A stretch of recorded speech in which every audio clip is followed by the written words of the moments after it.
Hola, amigos. Oh. Welcome Hola, mi to compadre. Yo Muy, soy muy, Benjamin. uh, por favor. Por favor, watch El Streamo. Welcome I everybody think we got that to right. the second live stream, and I guess it'd be episode 4 for counting these episodes of the Cold Ale and the Super Snail. Although we're missing our snail and one of our ale members. So. By the way, that's called hispandering. Yeah. Cultural appropriation, I think, is the word you're looking for. Alright, so we're getting ready for round 2 of this train wreck. Me and David yesterday went through and we made what I consider 3 pretty bold statements of what we thought was going to happen. David absolutely knocked one out of the park, which was amazing. Which I didn't think had Right a off the chance of happening, and he got it nailed it right on the head. So today, Dave, I want to switch it up a little bit. So we're gonna make our 3 bold predictions, but then I already did mine, but I'll give you a chance to think about it for a minute. I want to do our giant douche, our turd sandwich, and then the biggest loser and the biggest winner of the debate. So yeah, if you need a list of names, I can bring that up for you. Let's see if I even still have it up here. Okay. Oh yeah, I gotta get my list of. Well, why don't you Google it real quick? I got Marina Williamson, John. Yeah, the Williamson lady, I didn't know who she was. She's like an activist or something. So. Oh my God. She should be really great. A self-help author. Yeah. An advisor to Oprah Winfrey. Yeah. All for reparations. Yeah. Green New Deal. All that. It's gross. Buzzwords. Right. So, I'm trying to bring up the list of candidates for tonight. But anyway, yeah, I thought we'll go through and name again our. You okay with doing like naming 4 names? And again, just to recap, our giant douche is just the one who has just the worst showing and it's just almost insufferable. Turd sandwich is just like the worst candidate that they paint themselves as. The biggest loser is just who we think just lost the debate completely. Yesterday's was clearly Beto, which we definitely called that. I listened to a ton of analysis today, and pretty much everybody agrees. Beta O'Rourke? Yeah. Well, look at that. Tim is here. So yeah, Beto clearly the big loser from last night. Just got absolutely demolished, especially after his whole Spanish spiel backfired. It was an empty Mexican dude. Yeah, I mean, it was ugly. We also kind of... Sorry, go ahead. Someone took out the bladed tortillas. And I might be.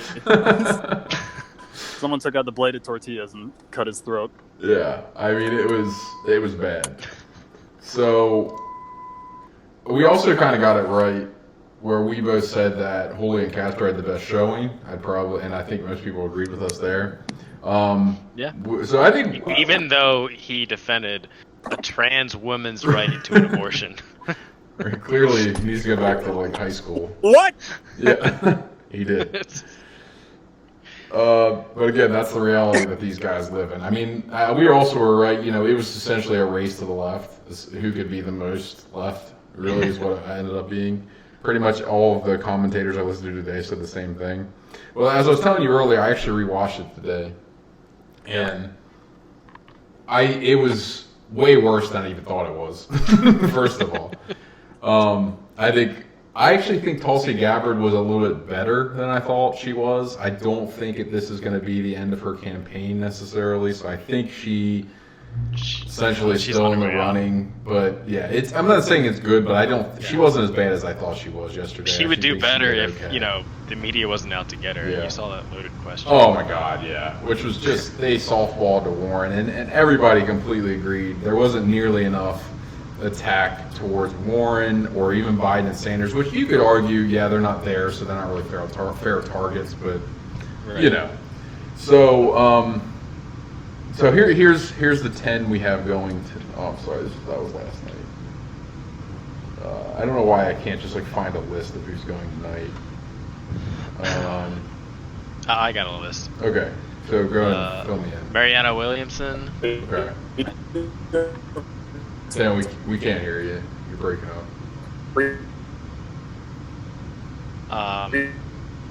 Okay. Tim, you might just want to. We can't hear you. You're. All right, I'm gonna push forward. Yeah. The other one's John Hickenlooper. Okay. Who is this guy? Highlights before launching his political career. This 67-year-old former governor of Colorado and mayor of Denver was a geologist and owner of a craft brewery. Okay. Sounds like a president to me. Yep. Who's this guy? What was his name? I kind of missed it. Hickenlooper? I The don't know. Hickenlooper. Okay. Yeah. Then there's Andrew Yang. Andrew This is the Yang, guy okay. that Yeah. I think it's well, depending on. Oh, that's true. You would know. Yeah. I think Yeah, it most would people be say Yang. Yang. Yeah, most people say Yang, but it would be Yang. Yeah. Okay. It's spelled that way, yeah.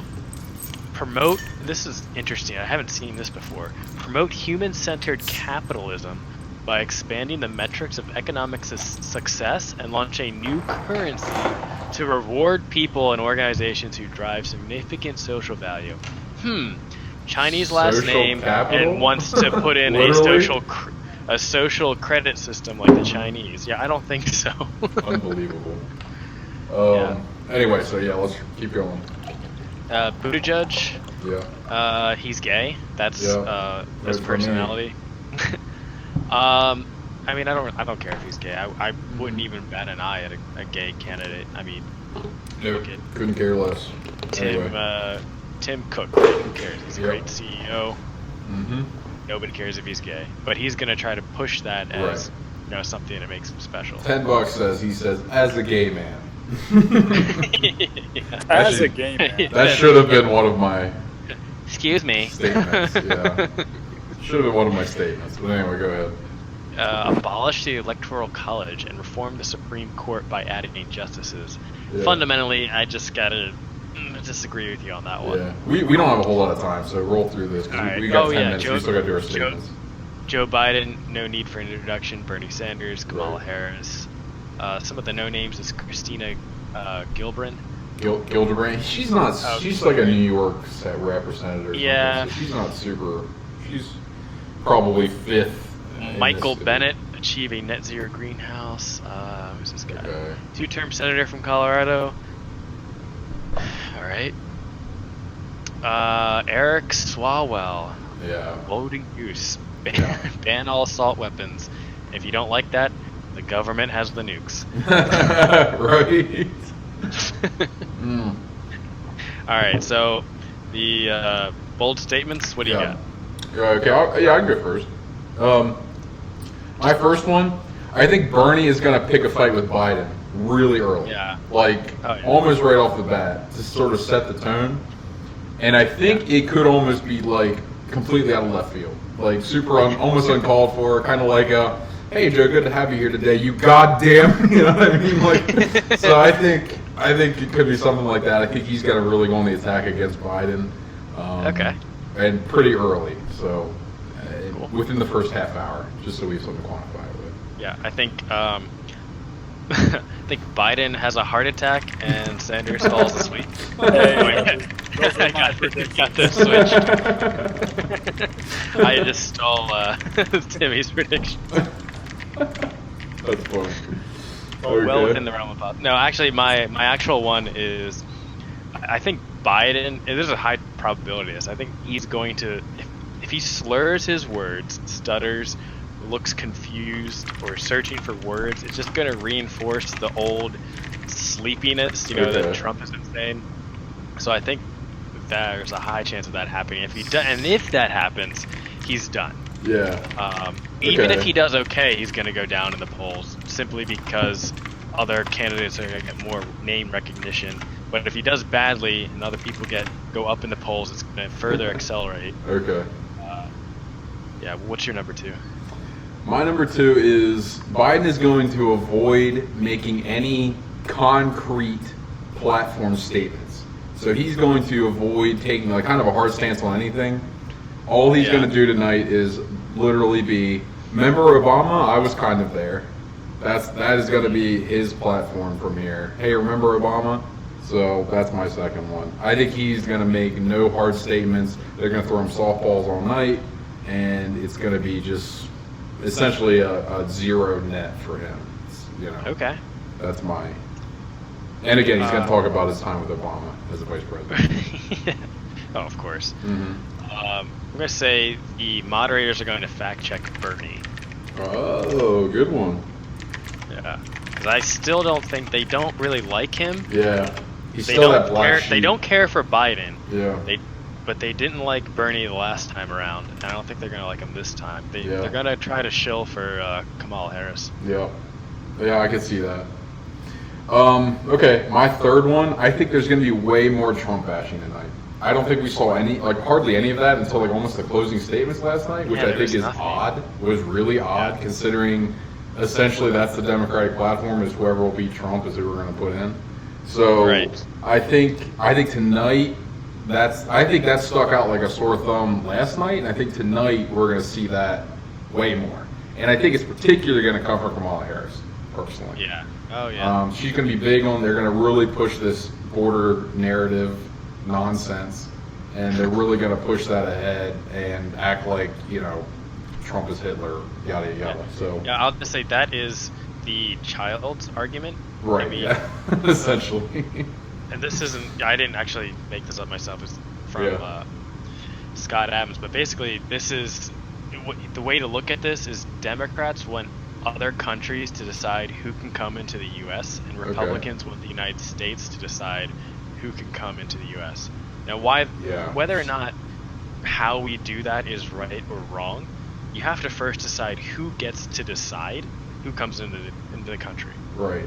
So, are you going to let other countries decide whether or not they can come into the U.S. like open borders? You know what I mean? Like you would think, of course not, but you can't do that. It's a child's argument. It's insanity. I can't. A lot of this. Rewatching it today, all I can think about is how are we even having these conversations? It's so ridiculous. The dumbest thing in the news right now is employees at Wayfair had a walkout because they didn't want to send beds to the children in these cages. I mean, because they don't like Trump, but they also really care about the children. It's unbelievable. Like the fact that New York City or New York or whoever it is now issuing driver's license to non-citizens just blows my mind. How are we even having this discussion? That should be an obvious no way. But this is where we are. Anyway, my number 3 is going to be Young as the breakout. I was going to say that. Yeah. Beat you to it. Yeah, he's just a little bit different, has different ideas. Yeah. I mean, the spotlight is going to be on him. Yeah. Although I fundamentally disagree with him on everything, I think he's well-spoken. I think he's going to come across as intelligent and capable and that sort of thing. So so Yang is the break. Yeah, I like that. All right, so I'm just gonna, since this is starting here quick. Also, before we get into, if you go to Yang's Twitter, you can, if you follow him or like retweet and follow him, he's got a tweet out there that says, "I will give $1,000 a month to whoever retweets this and follows it." Like he'll pick some random person. So. Really? Grab yourself a chance at getting some free money for a year. On principle, I couldn't do it. Yeah. But yeah. Okay. Take us money any day. So let's name our giant douche, our turd sandwich, our biggest loser and winner. You want to do yours? Or you want me to start? You start. Okay. So my giant douche, I think, is going to be Swalwell. I think he's going to come out extreme, going to make a complete ass of himself, and he's going to be a complete jackass tonight. My third sandwich is definitely Pete Buttigieg. I think he's just gonna come off as an awful candidate. I think he's gonna be the Beto tonight. I really do. Biggest loser, I think, is Bernie Sanders. I think they're gonna hammer him. I think he's gonna come off as just crazy and wild and like that crazy Bernie type thing. Yeah. I think he's gonna be our biggest loser tonight. Our biggest winner, I think, is gonna be Donald Trump. Because I think they're all gonna make absolute asses out of themselves. So well said. Yeah. All right. So to be different for you, because I like the Swalwell, but I'm gonna say since I haven't even heard this person, that Mariana Williamson. Yeah. She could be awful. The giant douche. I'm just not liking this Hickenlooper. Hickenlooper, yeah. Okay. Biggest loser is gonna be Biden because I think he's just gonna have a fucking stroke. Do you think Biden's going to really lose it tonight? Okay. If he slurs his words, and he does it all the time. Yeah. He's going to stutter, stammer. If he looks like an old man, especially next to Bernie, who's older. Like low Bernie's energy got a lot or of energy. something. Yeah, he's fucking done. And then what was the other one? The biggest winner. You can pick Trump if you want. No, I'm not gonna pick Trump. I mean, that's true. I think it's gotta be Young. Yeah. Okay. I think because Kamala, she just has to play it safe, so she's not gonna do anything too crazy. If she plays it safe, she goes up in the polls. Yeah. Yeah, I think I agree with that. So I think that'll be interesting to see how that goes. So yeah, I think we're ready to start this thing. I think it's going to be way more fiery than last night. I think it's going to be just in general more. I think it's going to be a lot more attacks. I think Biden's going to have obviously a huge target on his back, and I think he's going to get a lot of not, you know. He has hit me written all over. I thought Warren did too last night, but no one. They didn't even touch her. Brought up Pocahontas. I mean, that's just like.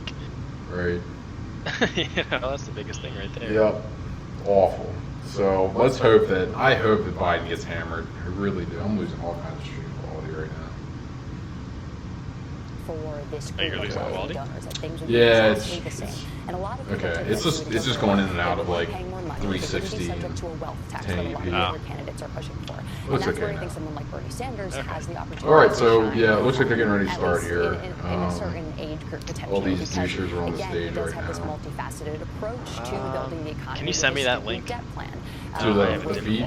With his wealth tax. Sure. Yeah. And I think that Looks he different. I is just wanna be on unparalleled the on the same, stage in terms of offering that spectrum of policies. With less There than you 1 go. minute to It's go in the until these Discord. candidates, they are already on the stage, but when they begin, strategically, do you think it's going to be more important for the candidates to address perhaps some of their shortcomings or the evolution of their ideas, or do you think it's going to be more important to begin with a brand new plan for America? Well, Dave, I forgot to ask, what are you drinking tonight? Pilsner. Is that Pilsner again? Yeah. A different one though. This is from one of my so much. And this is the moment we've been Commonwealth waiting for. Brewing. We are about to see okay. the candidates. I picked up take some the Rolling stage. Rock today at the Stay store. right here because we are headed Just because it was cheap, and I used to drink it in like high school, so I don't know why. But I was like, I haven't had that in years. Tanya brother's stole it trying from to- me, and she does not like it. So My brother's trying to join this podcast and he can't see it. He says an error has occurred. He's on his phone. oh really? I don't know. Try to tell him to reload it maybe. Yeah, because I can. Yeah, I got it. Seems like it's live. Welcome to night 2 of the first Democratic debate Yeah, in it the seems like it's 2020 live. race for president. Good evening, I'm Savannah Guthrie. Last night we heard from 10 candidates and now 10 more take the stage. And again tonight we'll be joined in the questioning by our colleagues, Jose Diaz-Balart, Chuck I've got a Todd, live feed. I'm not sure. The candidates are in position, so let's get started. Tonight, round 2, Colorado Senator Michael Bennett, former Vice President It seems Joe like Biden, it's 5 minutes South behind. Bend, Indiana 5 Mayor minutes? Pete Buttigieg, I don't know, it New sounds- York yeah, it Senator seems really Kirsten far behind. Gillibrand, California I'm not Senator sure what kind Kamala of Harris, Maybe former even more. Colorado I just heard Governor myself John talk about Hickenlooper, Vermont Senator Bernie Sanders, California Congressman I bet it has something to do with this Author YouTube uploading Marianne too at the Williamson, same time. and former tech executive Andrew Yang. From NBC News, Decision 2020. You wanna just cancel The that? Democratic Yeah, I don't. Live from the Have them Performing both run Arts overnight. Performing Arts Center in Yeah, it's Miami, fine. Florida. I guess I can set them both to upload overnight. Yeah, exactly. Okay, I'm gonna stop the stream really quick and then restart it, All right. and then hopefully that'll bring us up to speed. This is stopping stream. Our spirited audience here tonight in the Arts Center and across America tonight. We continue this spirited debate about the future of the country, how to tackle our most pressing problems, and getting to the heart of the biggest issues in this Democratic primary. Tonight we're going to talk And about healthcare, immigration. started, We're also yeah. going to dive into the economy, jobs, climate change as well. And some quick rules of the road before we begin, and they may sound familiar. All right. 20 candidates qualified for this first debate. As we said, we heard from 10 last night, and we'll hear from 10 more tonight. The breakdown for each night was selected Let's at see random. here. The candidates will have 60 seconds to answer, 30 seconds for any follow-ups. And because of the large field of candidates, not every person is going to be able to weigh in on every topic. But over the course of the next 2 hours, we will hear from everyone. And we love our audience, but we'd like to ask them to keep their reactions to a minimum, and we're not going to hold back in making sure the candidates stick to time. So with that business taken care of, let's get to it. And we're going to start today with Senator Sanders. Good evening to you. Oh boy, here we go. You've called for big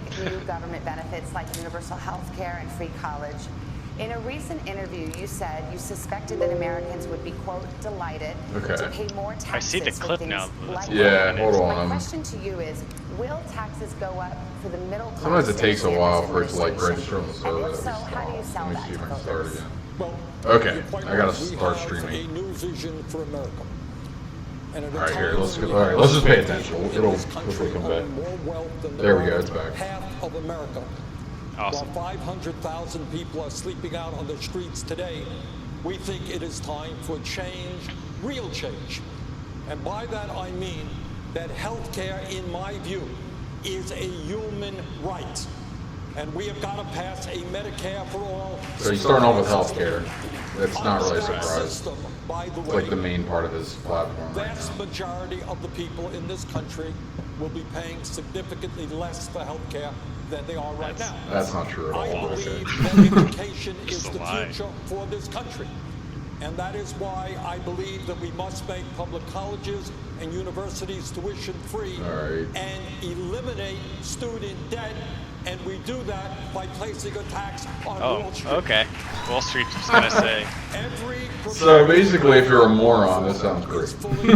Essentially. 10 seconds just to answer the very direct question. Will you raise taxes for the middle class in a Sanders administration? People who have health care under Medicare for all will have no premiums, no deductibles, no co-payments, no He's out of his mind, dude. Yes, they will pay more in taxes, but less in health care for what they get. Unbelievable. Senator Bennett, we're going to get to everybody, I promise, but let me just, Senator Biden. Wow, I told you it's gonna be hotter this time. It is. Oh yeah. Senator Sanders, as you know, has been calling for a revolution. Recently, in remarks to a group of wealthy donors, as you were speaking about the problem of income inequality in this country, you said, we shouldn't, quote, demonize the rich. You said, nobody has to be punished. No one's standard of living would change. Nothing would fundamentally change. What did you mean by that? What I meant by that is, look, Donald Trump thinks Wall Street built America. Ordinary middle-class Americans built America. My dad used to have an expression. He said, Joe, a job is about a lot more than a paycheck. It's about your dignity. It's about respect. It's being able to look your kid in the eye and say everything's going to be okay. Too many people who are middle class and poor have at the bottom fall out under this proposal. All I see are the Obama years. Obama years of no growth. They have essentially yielded the moderate pathway to him. I mean, he's the only one that's even slightly moderate. And he's not. And they're able to pay for it. And they have to make sure that they're able to breathe air that is clean and they have water that they can drink. Look, Donald Trump has put us in a horrible situation. We do have enormous income inequality. And the one thing I agree on is we can make massive cuts in the 1.6 He looks like a dead body. I told myself I wanted to do a little bit less like making fun of the way they look, but it's just he really like if you can look at Trump and be like he's orange and not look at Biden and say the same thing, and you're just incredibly biased. It's the first thing you notice about someone. Do you think that Democrats have a responsibility to explain how they will pay for every proposal they make along those lines? You gotta pay for it. Well, let me tell you something. I hear that question, but I'm not gonna answer where was that question when the Republicans and Donald Trump passed a tax bill that benefits the top? Wow, what a fucking deflect. Alright, I'm getting my credit for that. She already went after Trump. I told you. Ding, ding, ding. Pay for one way or another. Working families need support. She just said, how are you going to pay for it? It didn't have an answer, is the answer. For too long, the rules have been written in the You're like, I hear you, but Donald Trump is a menace. You could have just said, I don't know, and we could have moved on. So for every here we go. family that is Change making the less tax than code. $100,000 a year, they will receive a tax credit that they can collect up to $500 a month, which will make all the difference between those families being able to get through the end of the month with dignity and with support Guess what, or Dave? not. Your rent is now $500 repeal a that month. tax Yeah, that's what I just heard. corporations of America. Thank you. Governor Hickenlooper, let me get you in on this. You've warned that Democrats will lose in 2020 if they embrace socialism, as you put it. You were booed at the California Democratic Convention when you said that. Only one candidate on this stage, Senator Sanders, identifies himself as a democratic socialist. What are the policies or positions of your opponents that you think are veering towards socialism? Well, I think that the bottom line is if we don't clearly define that we are not socialists, the Republicans are going to come at us every way they can and call us socialists. Because you are. I mean, it's that simple. I admire the sense of urgency and how important it is to do climate change. I'm a scientist, but we can't promise every American a government job. If we want to get universal health care coverage, I believe that health care is a right and not a privilege.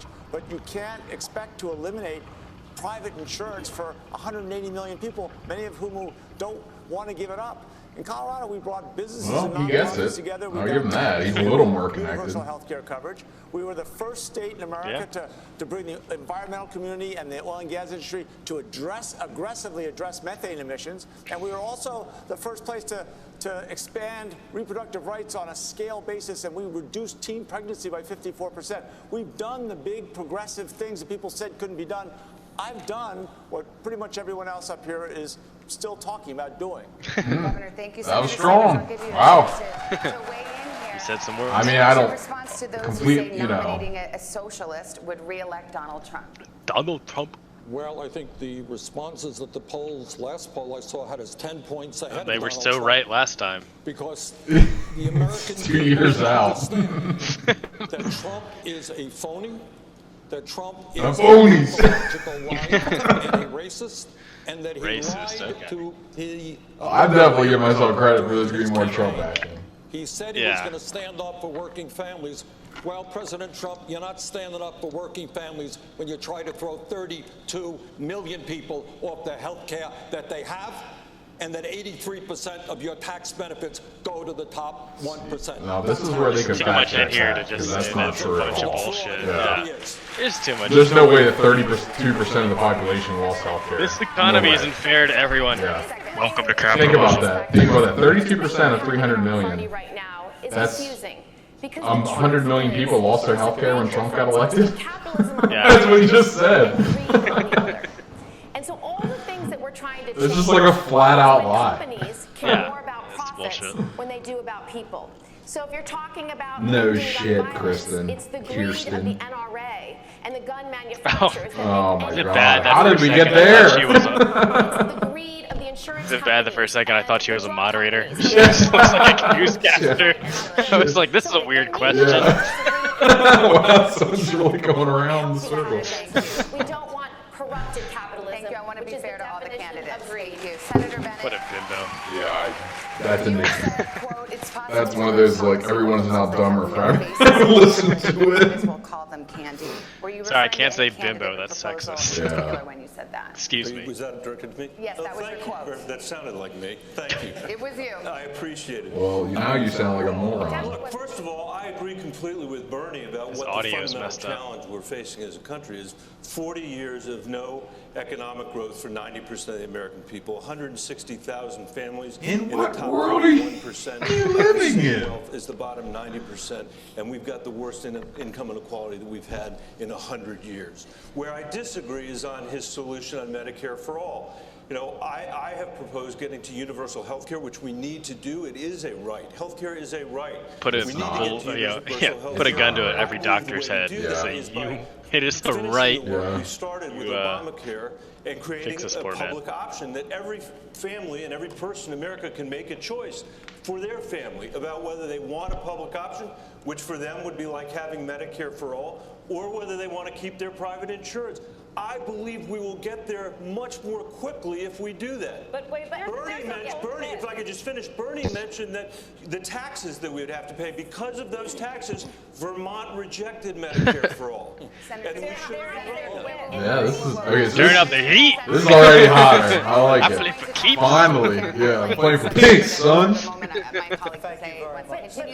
wrote the part in Senator Sanders' bill. I wrote the part in Senator Sanders' bill that is the transition. I don't know if I put my name on that. So if you have a buy-in over a 4 or 5 year period, you move us to single payer more quickly. Senator, we will get to this. And this feed is not great. Before we do, I want to say hello and good evening, buenas noches to... Oh my God. Buenas noches, gracias de invitarnos. Jesus. Someone kill me. Free college. You do not. Come on, Pete. I thought you were better than that. Sure, so college affordability is personal for us. Chasten and I have 6-figure student debt. I believe in reducing student debt. It's logical to me that How old if are you you? can refinance your house, you ought to be able to refinance your student debt. I also believe in free college for low and middle income. 37 and still have 6-figure debt? I don't. Yeah. I don't Are think you so. a doctor in multiple fields? To subsidize even the children of billionaires. I think the children of the wealthiest Americans can pay at least a little bit of tuition. And while I want tuition costs to go down, I don't think we can buy down every last penny for them. Now, there's something else that doesn't get talked about That wasn't in the awful. college affordability debate. Yes, it needs to be more affordable in this country to go to college. It also needs to be more affordable in this country to not go to college. You should be able to live well, afford rent, be generous to your church and Little League. Whether you went to college or not, that's one of many What's that reasons mean? we need to raise the minimum Oh, wage to at least minimum wage, $15 there it an is. hour. Oh. I've got $100,000 in student loan debt myself. Let me get to you. Where? All these guys have this debt, dude. Created to be the ones to solve it. It's going to be the next generation. I hope they mean like I did have that. Can't start a family. Can't take a good idea. Oh, this is Swalwell. He probably is still going to school. He can't pass. You dumb asshole.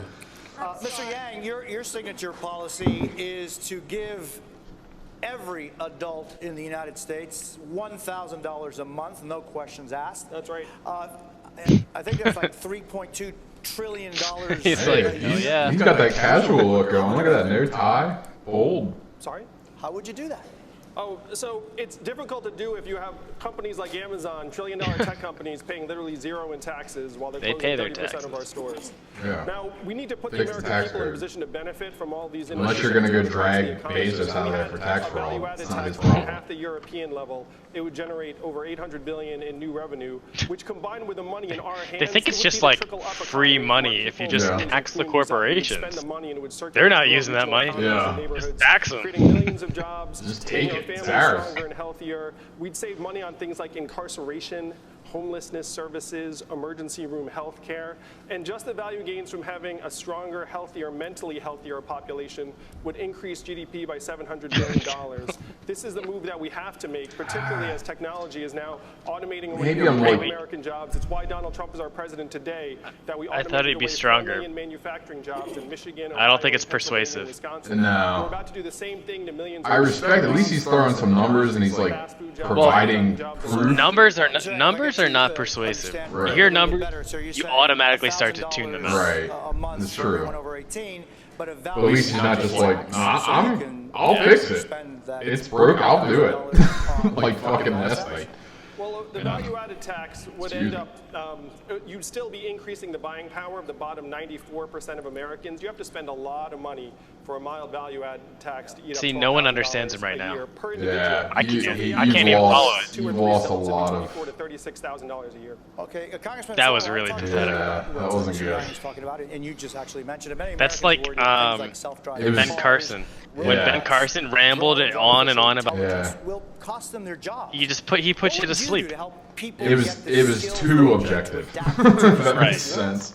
This is There must unfortunate, always be a but country where technology creates more jobs than it displaces. And I've seen the anxiety. why don't you go hold another rally for your 20 manufacturing fans? floors go from 1,000 to 100 to Shit, 1. I didn't know he had the We money. have to modernize our schools, value the teachers who prepare our kids, Wipe the student debt from any teacher that goes into a community that needs it. Invest in America's communities, especially Still where wouldn't places be worth it. move away to get skills. Schools are this nation's backbone. I was 6 years old when a presidential candidate came to the California Delta World Carnival operators are this nation's backbone. If anyone out there, that's from the that movie called The Campaign, which is just absolutely hilarious. The torch to a new generation of Worth a Americans watch. 32 years ago. He's still right today. There it was. We're going to solve the issues of automation, pass the torch. We're going to solve the issues of climate chaos, pass the torch. We said the that. issue of student loan debt, pass the torch. If we're going to end gun violence for families who are fearful of sending their kids to school, pass the torch. Vice President, would you like You're to too sing old, a torch? Joe. I'm still holding on to that torch. I want to make it clear to you, look, the fact of the matter is what we have to do is make sure that everybody is prepared better to go on to educate for an education. It's just the fact is that's why I propose us focusing on schools that are in distress. I'll give you That's why I credit, think but we should I want to hear a triple good the one. amount of money we spend for Title I schools. That's why I think we should have universal pre-K. That's why I think every single person who graduates from high school, 65 out of 100 now, need something beyond high school. And we should provide for them to be able to get that education. That's why there should be free community college, cutting in half the cost of college.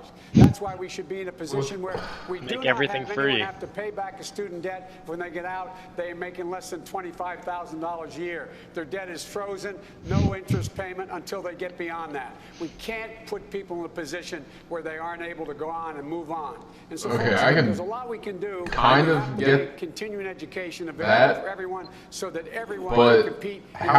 why in the hell would you go to college and for a job that you're making less than $25,000 a year? I made that when I worked at Best Buy in college. It's very true. Before we move on issue, if I may say, is not Crazy Bernie. Please. The issue is not generational. The issue is who has the guts to take on Wall Street, That's true. Williams hasn't even got a shot yet. fossil fuel industry, to take on the big money interests who have does that even mean, unbelievable the big money? influence over the economic and political life of this country. These issues Oh, like when you gave all of your money to Hillary Clinton and then she blew it? Blew it big time, dude. Best night of my life. She had a 98% chance. How'd she blow it? Never forget. They want to know how we're going to put food on their table. Ugh. Yeah. What did she just say? I'm a woman? Yeah. An easy, Part of obvious the issue that is answer. at play in America today, and we've all been traveling around the country, I certainly have, I'm meeting people who are working 2 and 3 jobs. You know, this president walks around talking about and flouting his So great I nailed economy, that. right? We My agree great on that economy, one. my great Right, yeah, economy. you did. You ask him, well, how are you measuring this greatness of this economy Jobs, of yours? And he talks low about the stock unemployment. market. Well, that's fine if you own stocks. Wage increases. That's not true at all. If You ask your them company's lower doing well, taxes. my company did really well last year. I got a bigger raise. Small businesses are paying less taxes. Yeah, it's just like, it's I mean, it's so literally- untrue. It's unbelievably untrue. Like, it does trickle down. I feel for him. Like it's hard to be a Democrat and to rally right now your base when the president is doing so well economically. Like, how do you do that? You can only. And this is going to be a show of Well, it's not like that, but it's easy to turn your brain off and be like, yep, that sounds right, Kamala. But if you just think about it for 1 second, that I'm still stuck on that whole, well, that's only if you own stocks. That is just fundamentally not true. Again, I lived it. My company did well last year. I was a new employee, and I got a pretty phenomenal raise. What was that for healthcare? Yeah, so no, it's my turn. So this is a very important issue. So the plan that Senator Sanders and I and others support, Medicare This for All, is Medicare for All. So that was that private healthcare thing they asked the last one. But it has a buy-in transition period, which is really important.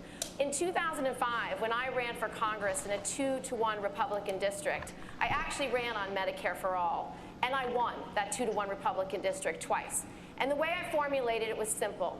Anyone who doesn't have access to insurance they like, they could buy in at a percentage of income they could afford. You talking like a Rockefeller Republican, neocon? Like, what type of Republican are we talking about I here? believe we need to get to universal health care as a right and not a privilege to single payer. The quickest way you get there is you create competition with the insurers. God bless the Hot insurers take, if they probably a want to mistake compete, not they to can show your certainly tits. try. Over their profits, We don't and I need doubt that. they David's ever used to not will. ripping So that. what will happen is Transition. Go ahead and get say to this on Medicare podcast. for all, and then your step to They are single his own. payer is so short. I would make it an earned benefit. That being said, you can make a hell of a career at Fox So News. that you buy in your full life for you, it is permanent and it's universal. Senator, your time is up. I want to put that same question to Mayor Buttigieg. Yeah, we've taught, look, everybody Did he say shows yo? Medicare for all. Every think he person did. in politics who allows that phrase to escape their lips has a responsibility to explain how you're actually supposed to get from here to there. Now, here's how I would do it. It's very similar. I would call it Medicare for all who want it. You take something like Medicare, a flavor of that, you make it available on the exchanges, people can buy in, and then if people like us are right, that will be not only a more inclusive plan, but a more efficient plan than any of the corporate answers out there, then it will be a very natural glide path to the single-payer environment. But let's remember, even in countries that have outright socialized medicine, like England, I think it would fundamentally fail, of course, because it's just not economic. But that makes more sense than just fuck it. This one's very personal. I started out this year dealing with the terminal illness of my father. I make decisions for a living, and nothing could have prepared me for the kind of decisions our family faced. But the thing we had going for us was that we never had to make those decisions based on whether it was going to bankrupt our family because of Medicare. And I want every family to have that same freedom to do what is medically right. That was strong. That was really strong. I disagree, but that, yeah, I fundamentally disagree because just because if you understand how our insurance works, it can't work. Look, this is very But- personal to me. Oh, wait, let's hear this. When my wife and daughter were killed in an automobile accident, my two boys were really very badly injured. I couldn't imagine what it'd be like had I not had adequate health care available immediately. And then when my son came home from Iraq after a year, he was diagnosed Really with terminal playing this cancer. personal thing, And which he is was given months to live. which isn't. I can't What kind of health care fathom do you what get would if you happen. die in a car In accident? fact, they said, I by the shouldn't way, say it the because last it's 6 months of your life, such you're a not on your horrible. own. Well, event. he said his sons were hurt though. The fact of the matter is that the quickest, fastest way to do it is build on Obamacare. To build on what we did. So yeah, see, remember we talked about this. He's not done with Obamacare yet. To make sure that You talked about this in episode have 2. an option. Why hasn't Everyone, whether they have Obama private endorsed insurance, him then? employer insurance, Yeah, or no weird, right? insurance, Weird. They, in fact, Weird. can buy in the exchange to a Medicare-like plan. And the way to do that, we can do it quickly. Look, urgency matters. There's people right now facing what I faced and what we faced without any of the help I had. We must move now. I'm against any Democrat who opposes, that takes down Obamacare, and any Republican who wants to get rid of it. Let me turn to Senator Sanders. Little stammery. Yeah, a little rough. But I wonder if he's on message, Adderall. though. He's He's on not message. sleepy today. None of this Maybe test them. something like that. California. Do drug Well, one of testing. his sons was really into like coke, wasn't he? So maybe he's slipping a dime Can't bag. make it work in those states. How would you implement it on a national level? How does this work? Listen, I find it hard to believe. Which if you're out there, you do that cocaine. every other More power to you. major Don't hurt country anybody. on Earth, including my That's, neighbor that's 50 your miles thing. north of me, Canada, somehow has figured out a way to provide health care to every man, woman, and child, and in most cases, they're spending 50% per capita. And what we waiting spend. 200% Significantly longer. worse healthcare, long lines, death penalty. I mean, we have to The keep on. function of Rationing. healthcare today, Yeah. from the insurance and drug company perspective, It's is not a to Republican provide talking point, it's just quality care economics. to all in a cost-effective way. The function of the healthcare system today is to make billions in profits for the insurance companies. And last year, if you could believe it, while we pay the highest prices in the world for prescription drugs. And I will I'm sorry, Dave. Recently, Do you go to work to break even? Oh no, no, I would not like more than I need for rent, sir. Please take that. Trump has made a lot of small changes throughout the 2 years, time and time again, that have come up to dramatically reducing the cost of prescription drugs and freeing up the markets of healthcare to bring down costs through competition. Yet the news can't talk about it because all of their advertisers are pharmaceutical companies. the civil rights movement, So they're not going to call them on that we lie. will have Medicare for all. when tens of millions of people are prepared to stand up and tell the insurance companies and the drug companies that their day is gone, that health care is a human right. You hear that, doctors? But it's okay. 2% margin on profits you're making? Yeah, you're not allowed to have. Ms. Williamson, we've been talking a Okay, lot here's about our health activist lady. insurance, but for many Americans, Oh, I the haven't most heard from her. pressing concern is the high cost of health care. How would you lower the cost of prescription drugs? Well, first of all, the government should never have made the deal with the big pharma that they couldn't negotiate. That was just part of the regular corruption by which multinational corporations have their way with us.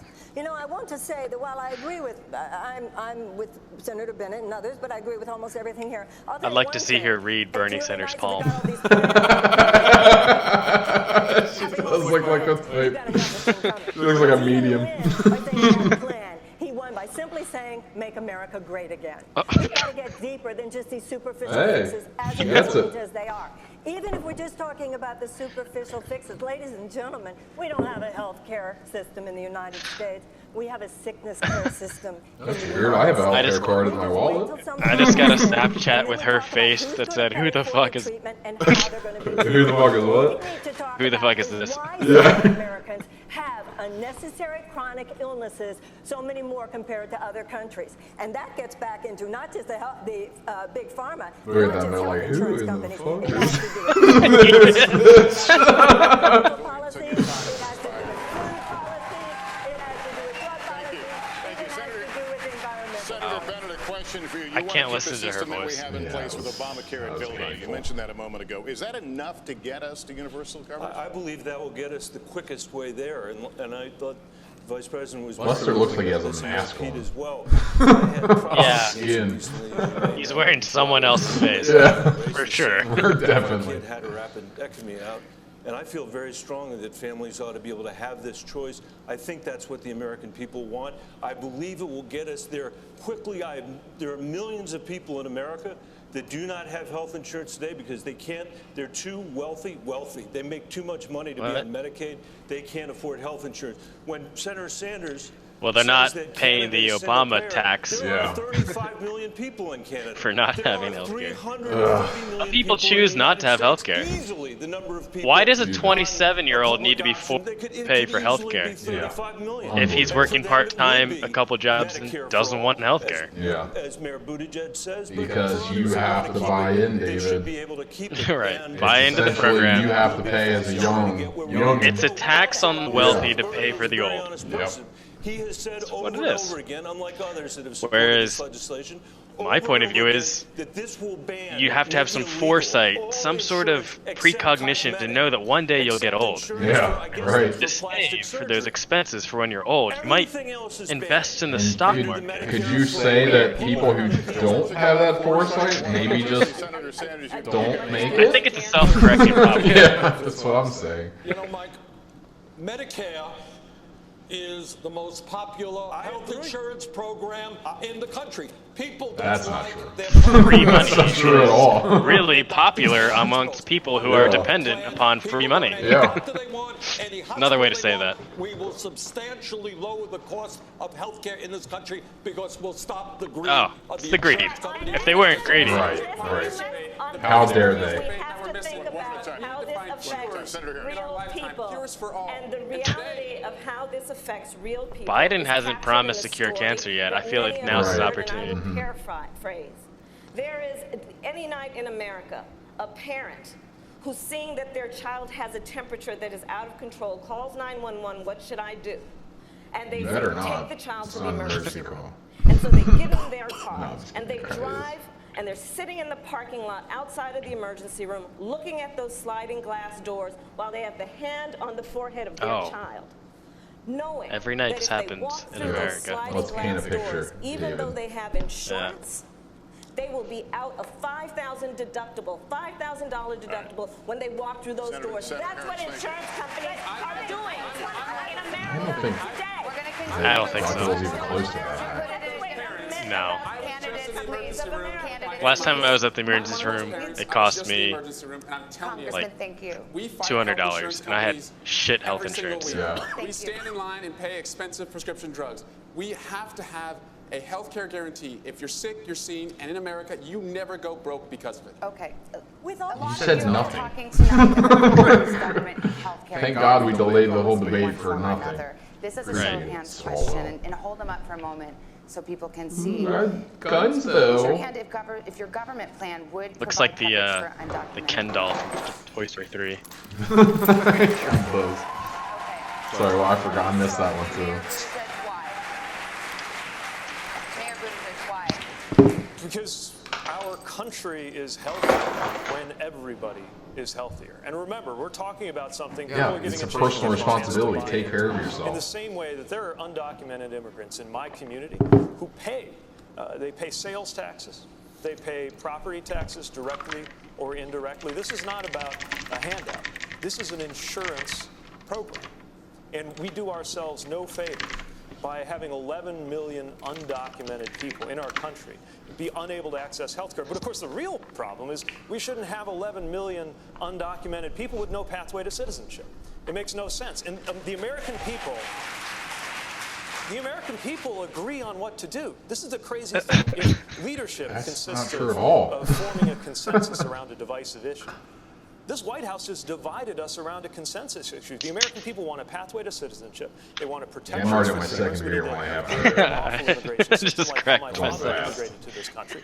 And as part of a compromise, we can do whatever common sense measures are needed at the border. But Washington can't deliver on something the American people want. What does that tell you about the system we're living in? It tells you it needs profound structural reform. Vice President Biden, I believe you said that your health care plan. We are still on health care, dude. We're already half an hour in. I believe at the show of hands, you did not raise your hand.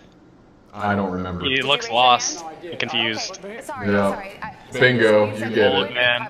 Ching, ching, ding, ding, It's ding. different than Obamacare. Yes, but here's Can you the thing. explain that to You get credit for that one. You cannot let, as the mayor said, you cannot let people who are sick, no matter where they come from, no matter what their status, go uncovered. You can't do that. It's just going to be taken care of, period. You have to. It's a humane thing to do. But here's the deal. The deal is that he's right about three things. Number one, they, in fact, contribute to the well-being of the country, but they also, for example, they've increased the lifespan of Social Security because they have a job, they're paying a Social Security tax. That's what they're doing. It's increased the lifespan. They would do the same thing in terms of reducing the how are they doing that? What reality, yeah. You can't employ illegal immigrants and have them on payroll with W-2. The other thing is, folks, look, we can deal with these insurance companies. We can deal with the insurance companies by, And again, no fact checking. putting No one even takes a second in jail thought. for their misleading advertising, what they're doing on opioids, what they're doing paying doctors to prescribe. I'm sorry, David, does the insurance company come by and force those pills down your throat? Yeah. Again, the Democratic Party is essentially zero personal Making responsibility. sure that we're in a position that we, in fact, allow people. Time's up. I just want to address that point. Actually, hold off a minute. We need to take a short break here. We got a lot Cutting more off to Bernie. talk to all of you about, so stick with us. We're just getting started. We'll be back with more from Miami. All right, let's go over real quick. Who? What did I just watch? Oh, it was awful. Hopefully we're doing a new topic. I'm sick of listening to them bullshit about healthcare and just lie. Yeah. Oh my God, there's empty seats everywhere. So winners right now. Who do you think's coming across as the best? Kamala, for sure. Yeah, The strongest. agreed. She just, like, all she had to do was play pretty safe, and then she waits, you know? She just, she knows when to hit it, and she has her prepared little You can tell her law background, yeah. Oh, yeah, So, exactly. Kamala, That's yeah, her I think, playing to her strengths right now is the debate. unfortunately, she is, I think, winning. I think Bernie looks awful, personally. But I think Buttigieg and I think Biden. I think Buttigieg, Biden, and Harris are all looking pretty good right now. Biden's doing a lot better than I thought he would. I thought he would. Again, and keep in mind, anyone out there listening, I fundamentally disagree with everything they're saying, and they're just flat out wrong. I'm just trying to look at this from an objective as possible standpoint, and from a political game theory sort of standpoint. Right. I'm looking for who is the. Like you said earlier, like Young, like he gave like. Hey, can most you restart? I effective- just like hit a button and lost your audio. Oh, for a sorry. second. Yeah. I was saying I'm looking for who is the most persuasive. Yeah. And like Yang, for example, gave the most technical answer anyone has ever given in a debate. Yeah. But it's like he lost everyone. It was too many numbers. No one understood it. You couldn't follow that train of thought. Yeah. He could have been completely right, and everybody would have been He started off really great when they're like, "You want to give everyone in America $1,000 a month, no questions asked." He's like, "Yeah," and then it was all downhill from there. Hopefully that his whole thing now kills that idea. Ideally. Yeah. So, because they're gonna be like, "That's the guy that wants to give 1,000." We'll see. He might bring her back. We don't know. He hasn't got a lot of time, honestly. He only really had that one question. Oh, small children. Here we go. Wait, what are you watching? Oh, I'm sorry. I wasn't even live. Okay. On January 20th, Here we go. 2021, if you are president, what specifically would you do with the thousands of people who try to reach the United States every day? They're really giving her a lot of time. Immediately on January 20th of 2021, I will, first of all, we cannot forget our DACA recipients, and so I'm going to start there. I will immediately, by executive action, reinstate DACA status and DACA protection to those young people. I will further extend protection for deferral of deportation for their parents and for veterans who we have so many who are undocumented and have served our country and fought for our That can't be right. No. I will That can't be immediately put in place a meaningful process for How is not like the first thing you do when you sign up for the military, prove citizenship? from cages. I will get rid of the private detention centers, and I will ensure that this microphone that the President of the United States holds in her hand is used in a way that is about reflecting the values of our country and not about locking children up, separating them from their parents. And I have to just say that we have to think about this issue in terms of real people. A mother who pays She's really bringing things down to a personal level, like painting a picture. You know what I mean? Country of origin, through the entire country of Mexico, facing unknown peril to come here. But again, Why would no that one's mother making you do that? that. I will tell you. Because she has decided for that child to remain where they are is worse. But what does Donald Trump do? He says, bye go bye. back to where you came from. Bye bye. Go back to mommy. It's not our problem. It's not our citizens. We've got homeless veterans and homeless all over, and now we've got to deal with Mexico's issues. It's so ridiculous. Yeah. How do you respond with these children? Let me get to you in just a second. Who are you? Thousands of Lady, you don't have a chance. Like, can you just leave? Asking for asylum for a better life. What do you do? Day one, hour one. Well, certainly the images we've seen this week just compound the emotional impact that the world is judging us by. If you'd ever told me any time in my life that You mean the ones from this Obama's country would tenure? sanction federal agents to take they're spreading that children from over the arms of Trump's? their parents, Crickets. put them in cages, actually put them up for adoption. What? In Colorado, we call that kidnapping. I would have told you. Okay, that's like what? I would have told you it was unbelievable. And the first thing we have to do is recognize the humanitarian crisis on the border for what it is. Make sure that there are the sufficient 2 weeks ago, there was no humanitarian crisis. Children not separated from their families. The children are All of a sudden, it just popped up. We have to make sure that ICE is completely reformed, and they begin looking at their job in a humanitarian way where they're addressing the whole needs of the people that they are engaged with along the border. And we have to make sure ultimately that we provide not just shelter, but food, clothing, and access to medical care. Ms. Williams. Who's paying for this? It's not just in Colorado. Oh my God, unfucking believable. It's extremely important for us to realize that. If you forcibly take a child from their parents' arms, you are kidnapping them. And if you take a lot of children and you put them in a detainment center, thus inflicting chronic trauma upon them, that's called child abuse. This is collective child abuse. Dragging them should absolutely be charged with that. These are a crime. is not and child if abuse. government does it, that doesn't make it less of a crime. These are state-sponsored crimes. And what President Trump has done is not only attack these children, not only demonize these Trump children, tweeted it? he is attacking a basic principle I don't know. of I don't think so. America's moral core. We open our hearts to the stranger. This is extremely important, and it's also important for all of us to remember. And I have great respect for everyone who is on this stage. But we're going to talk about what to do about health care. Well, where have you been, guys? Because if it's not just a matter of a plan, and I haven't heard anybody on this stage who has talked about American foreign policy in Latin America and how we might have, in the last few decades, contributed to. I like that point. You know, she's like the outsider, right? So she can just be like, listen, you haven't done shit. One of the worst things about President This was Trump 5 that minutes he's done ago. to this country We'll listen to her. is he's torn apart the moral fabric of who we are. When he started separating children at the border from their parents, the fact that that's not we, lady. Don't rope me in. have died in his custody, the fact that dozens of children have been separated from their parents and they have no plan to reunite them. So If it's just dozen, that's actually not that first, many. I would fight for immigration reform with a pathway to citizenship. Second, I would reform how we treat asylum seekers at the border.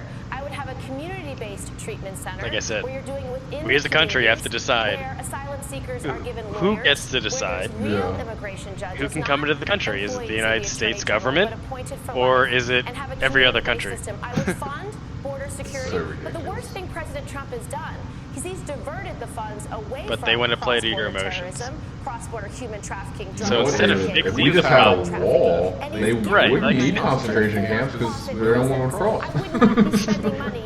If you had a wall, they literally would not go. and asylum seekers. We had a very spirited debate on this stage last night on the topic of decriminalization. That was a stretch, to say the If least. you'd be so kind, raise your hand if you think it should be a civil offense rather than a crime. Trump said 5 minutes ago, all Democrats just raise their hands for giving millions of illegal aliens care.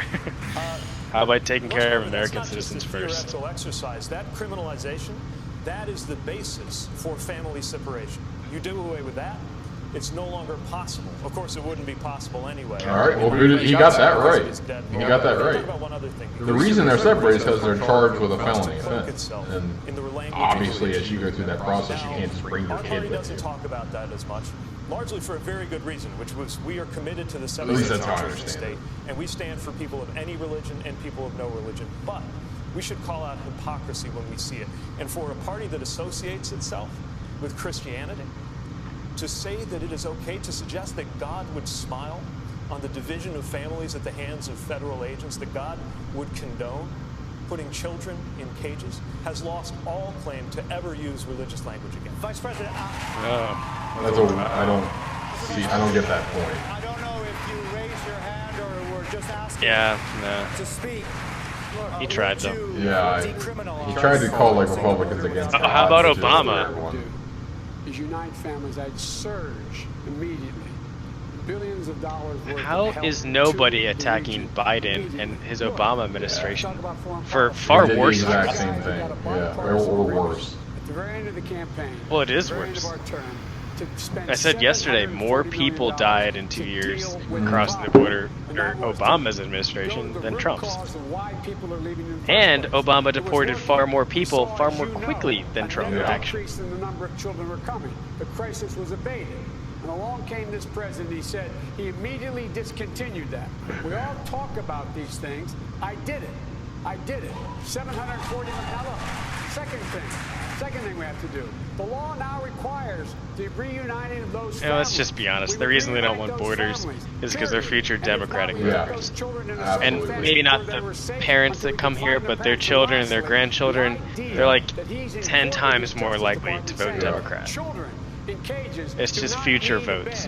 Do not need a blanket. Do not need a toothbrush. None of them are That is honest. outrageous. Vice President, the Obama-Biden administration. I gotta check that one. Oh, hold on. I can't Hold on. believe that Trump said The that. Obama-Biden administration deported more than 3 million Americans. My question to you is, if an individual is living in the United States of America without documents and that is his only offense, should that person be deported? Depending if they committed a major crime, they should be deported. And the president was left in his. President Obama, I think, did a heck of a job. To compare him to what this guy's doing is absolutely, I find, close to immoral. But the fact is, what fucking world do they live in? We should not be locking people up. We should be making sure we change the circumstance as we did, why they would leave in the first place. And those who come seeking asylum, we should immediately have the capacity to absorb them, keep them safe until they can be heard. No, please. Why? If you wish, should someone who is here without documents, so fucking stupid, dude. I just like anyone that wants asylum. Anyone. That's the loophole. Taxpayer dime. Change the way we deal with them. Senator, I can't even stand it, dude. It's like hard to listen to. It really is hard to listen to. We take out our executive order pen and we rescind every damn thing on this issue that Trump has done. Number two, picking up on the point that Joe made, we got to look at the root causes. And you have a situation where Honduras, among other things, is a failing state. Massive corruption. You got gangs who are telling they're socialists. A 10-year-old is not joining that gang. That family is going to be killed. How do you not see it? How? The presidents and the leadership of Central America and Mexico together. This is a hemispheric problem that we have got. Congressman Swalwell, what do you do? Day one? No, if someone is here without documents, and that is their only offense. Oh my God. Is that person to be deported? No. That person can be a part of this great American if you just walk into our country, you become an American. Welcome. Here's your free health care and free education. You made the trip. And they're not in the shadow economy. Day one for me, families are reunited. This president, though, for immigrants, there's nothing he will not do to separate a family, cage a child. Just loves caging them kids. By weaponizing the census. And there is nothing that we weaponizing the census. I will not do as president to reverse that. Fucking idiots, Swallow. Oh, I can't wait for you to drop out tomorrow. Well, thank you. I will say, no, they'll keep him because he's so stupid. Did you hear those 3 people clapping? Very few right. issues with which I disagreed with the administration, with whom I otherwise had a great relationship and a great deal of respect. Oh, stop kissing his fucking ass, Kamala. Jesus I was Attorney Christ. General of California. I led the second largest department. She's of playing the Justice pandering in the game United really well States, for the United States Department of Yeah, Justice. I did disagree with you, Joe, but like, we're still cool, And on this right? issue, Still I cool. disagreed with my president because the policy was to allow deportation of people who, by ICE's own definition, were not criminals. So as Attorney General and the Chief Law Officer of the state of California, I issued a directive to the sheriffs of my state that they did not have to comply with detainers and instead should make decisions based on the best interest of public safety of their community. Because what I saw, and I was tracking it every day, I was tracking it and saw that, that parents, people who had not committed a crime, even by ICE's own definition, were being deported. But I have to add a point here. The problem with this kind of policy, and I know it as a prosecutor, I want a rape victim to be able to run in the middle of the street and wave down a police officer and report the crime against her. I want anybody who's been the victim of any real crime to be able to do How that. the fuck did we get here? What? Yeah, what? If they do that, they will be deported because the abuser will tell them. So you're telling me that illegal rape? Is that what I'm hearing? That's what I think I just heard. We're going to turn to the issue of trade now, if we can. Last night, I can't wait to hear this one. The greatest geopolitical threat facing the U.S. 4 of them mention China. U.S. businesses say China steals our intellectual property, and party leaders on both sides accuse China of manipulating their currency to keep the cost of goods artificially low. I'll ask this to Senator Bennett to start off with. How would you stand up to China? I think that, first of all, the biggest... Who's this clown? The biggest threat to our national security right now is Russia, not China. And second, on China, That's we've not got the question. competition because of what they've done with our election. In China, I think the president's been right to push back on China, but has done it in completely the wrong way. We should be kissing their ass. The entire rest of the world, who all have a shared interest in pushing back on China's mercantilist trade policies, and I think we can do that.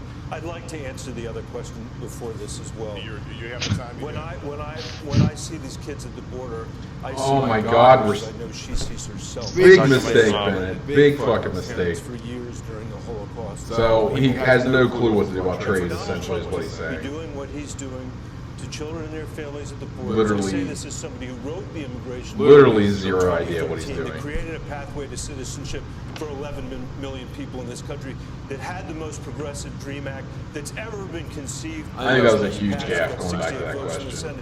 I don't even remember the question. I'm so. It's just about the immigrant. Like, what are you gonna do with the immigration shit? No, it's about China. Well, yeah, but he yielded his China time to talk about immigration again. Symbols of nativist hostility that the whole world is looking at when what we should be. Sorry, you're not even brown. Democrats don't care. Yeah, you fucking white man. And you don't speak Spanish. Yeah. Mr. Yang, let me bring you in on this, on the issue of China. You've expressed a lot of concerns about technology and taking. Let's see if Yang can bring it back here. China, and if so, how would you stand up against it? Well, I just want to agree that I think Russia is our greatest geopolitical threat because they've been hacking our democracy successfully. The Cold War call. They want their political or foreign policy back. Fucking cocksucker. Other threats. Now, China, they do pirate. That's a real big bumble. Massive problem. But the tariffs and the trade. He ran out of the news for weeks. I'm just saying he's Chinese. He could have been the strongest candidate. Yeah. You know, to like be like, I am the authority on China. China is our biggest threat. And he kind of blew that. Should have broke out in some Chinese, but I could talk to him. I would have liked that. Yeah. Chinese malfeasance in the trade relationship, but the tariffs and the trade war are the wrong way to go. He also uses too big of words. How would you stand up against China? Yeah, I mean, first of all, and this guy looks sweaty and frightened. Yeah. This is not something to dismiss or wave away. And if you look at what China is doing, they're using technology for the perfection of dictatorship. But their fundamental economic model isn't going to change because of some tariffs. I live in the industrial Midwest. Folks who aren't in the shadow of a factory are somewhere near a soy field where I live. And manufacturers, and especially soy farmers, are hurting. Tariffs are taxes. And Americans are going to pay on average $800 more a year because of these tariffs. Meanwhile, China is investing so that they could soon be able to run surplus. For the record, I'm not a big fan of tariffs either. That's really one of the major places me and Trump disagree. That being said, I'm willing to see how, if it works, how Trump, just to put that out there. I'd much rather make American products competitive than just try to out-tariff China. The biggest thing we've got to do is invest in our own. A lot of times you can't. Like they have prison labor camp. They take prisoners and they don't pay them, and they have them peel garlic 12 hours a day until their fingernails fall off. And that's where you get your peeled garlic. It's not only that, but they, like, how can you compete with that? Like at some point.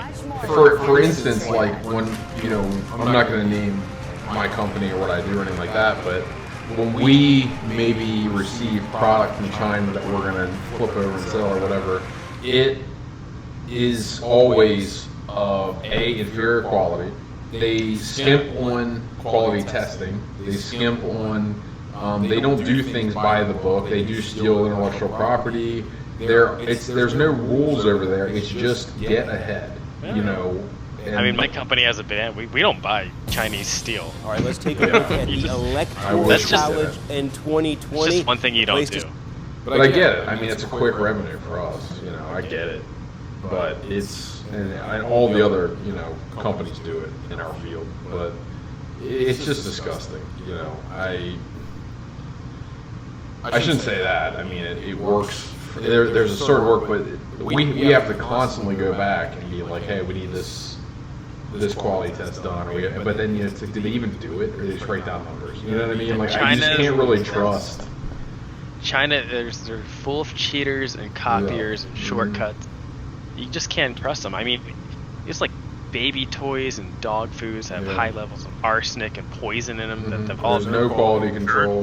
There's no, But we all buy into it because it's so much cheaper. It's so much cheaper. Once you get the supply chain, the manufacturing set up in another country, it's hard to bring it back to the U.S. Dude, I literally will get quotes from like an American vendor for 5 or 6 times what we would pay a Chinese vendor. You know what I mean? Like, yeah. Oh yeah. What do you do? Mexico does things. You can get good quality things out of Mexico. We have resources. And you pay. Essentially, Mexico becomes as cheap as China in some regards because you don't pay the tariffs. Well, no, not the tariffs. Ignore the tariffs, but you don't. It's just the distance and travel. Right, the shipping costs. Sure. The shipping costs is essentially what it is. That and the time. It takes a long time to get ships. Maybe we should be listening to this and rehashing 2016. I love it. It's really enjoyable. I love just watching all these states. What's in Trump? He got Florida. My God, dude. I couldn't believe he got Florida. That was like unbelievable. Pretty handedly too. Oh yeah, easy. 100,000 votes in Florida. It's not even close. Dude. Gary Johnson, 2.2. Good job, Florida. There would have been your Hillary votes. It's so funny.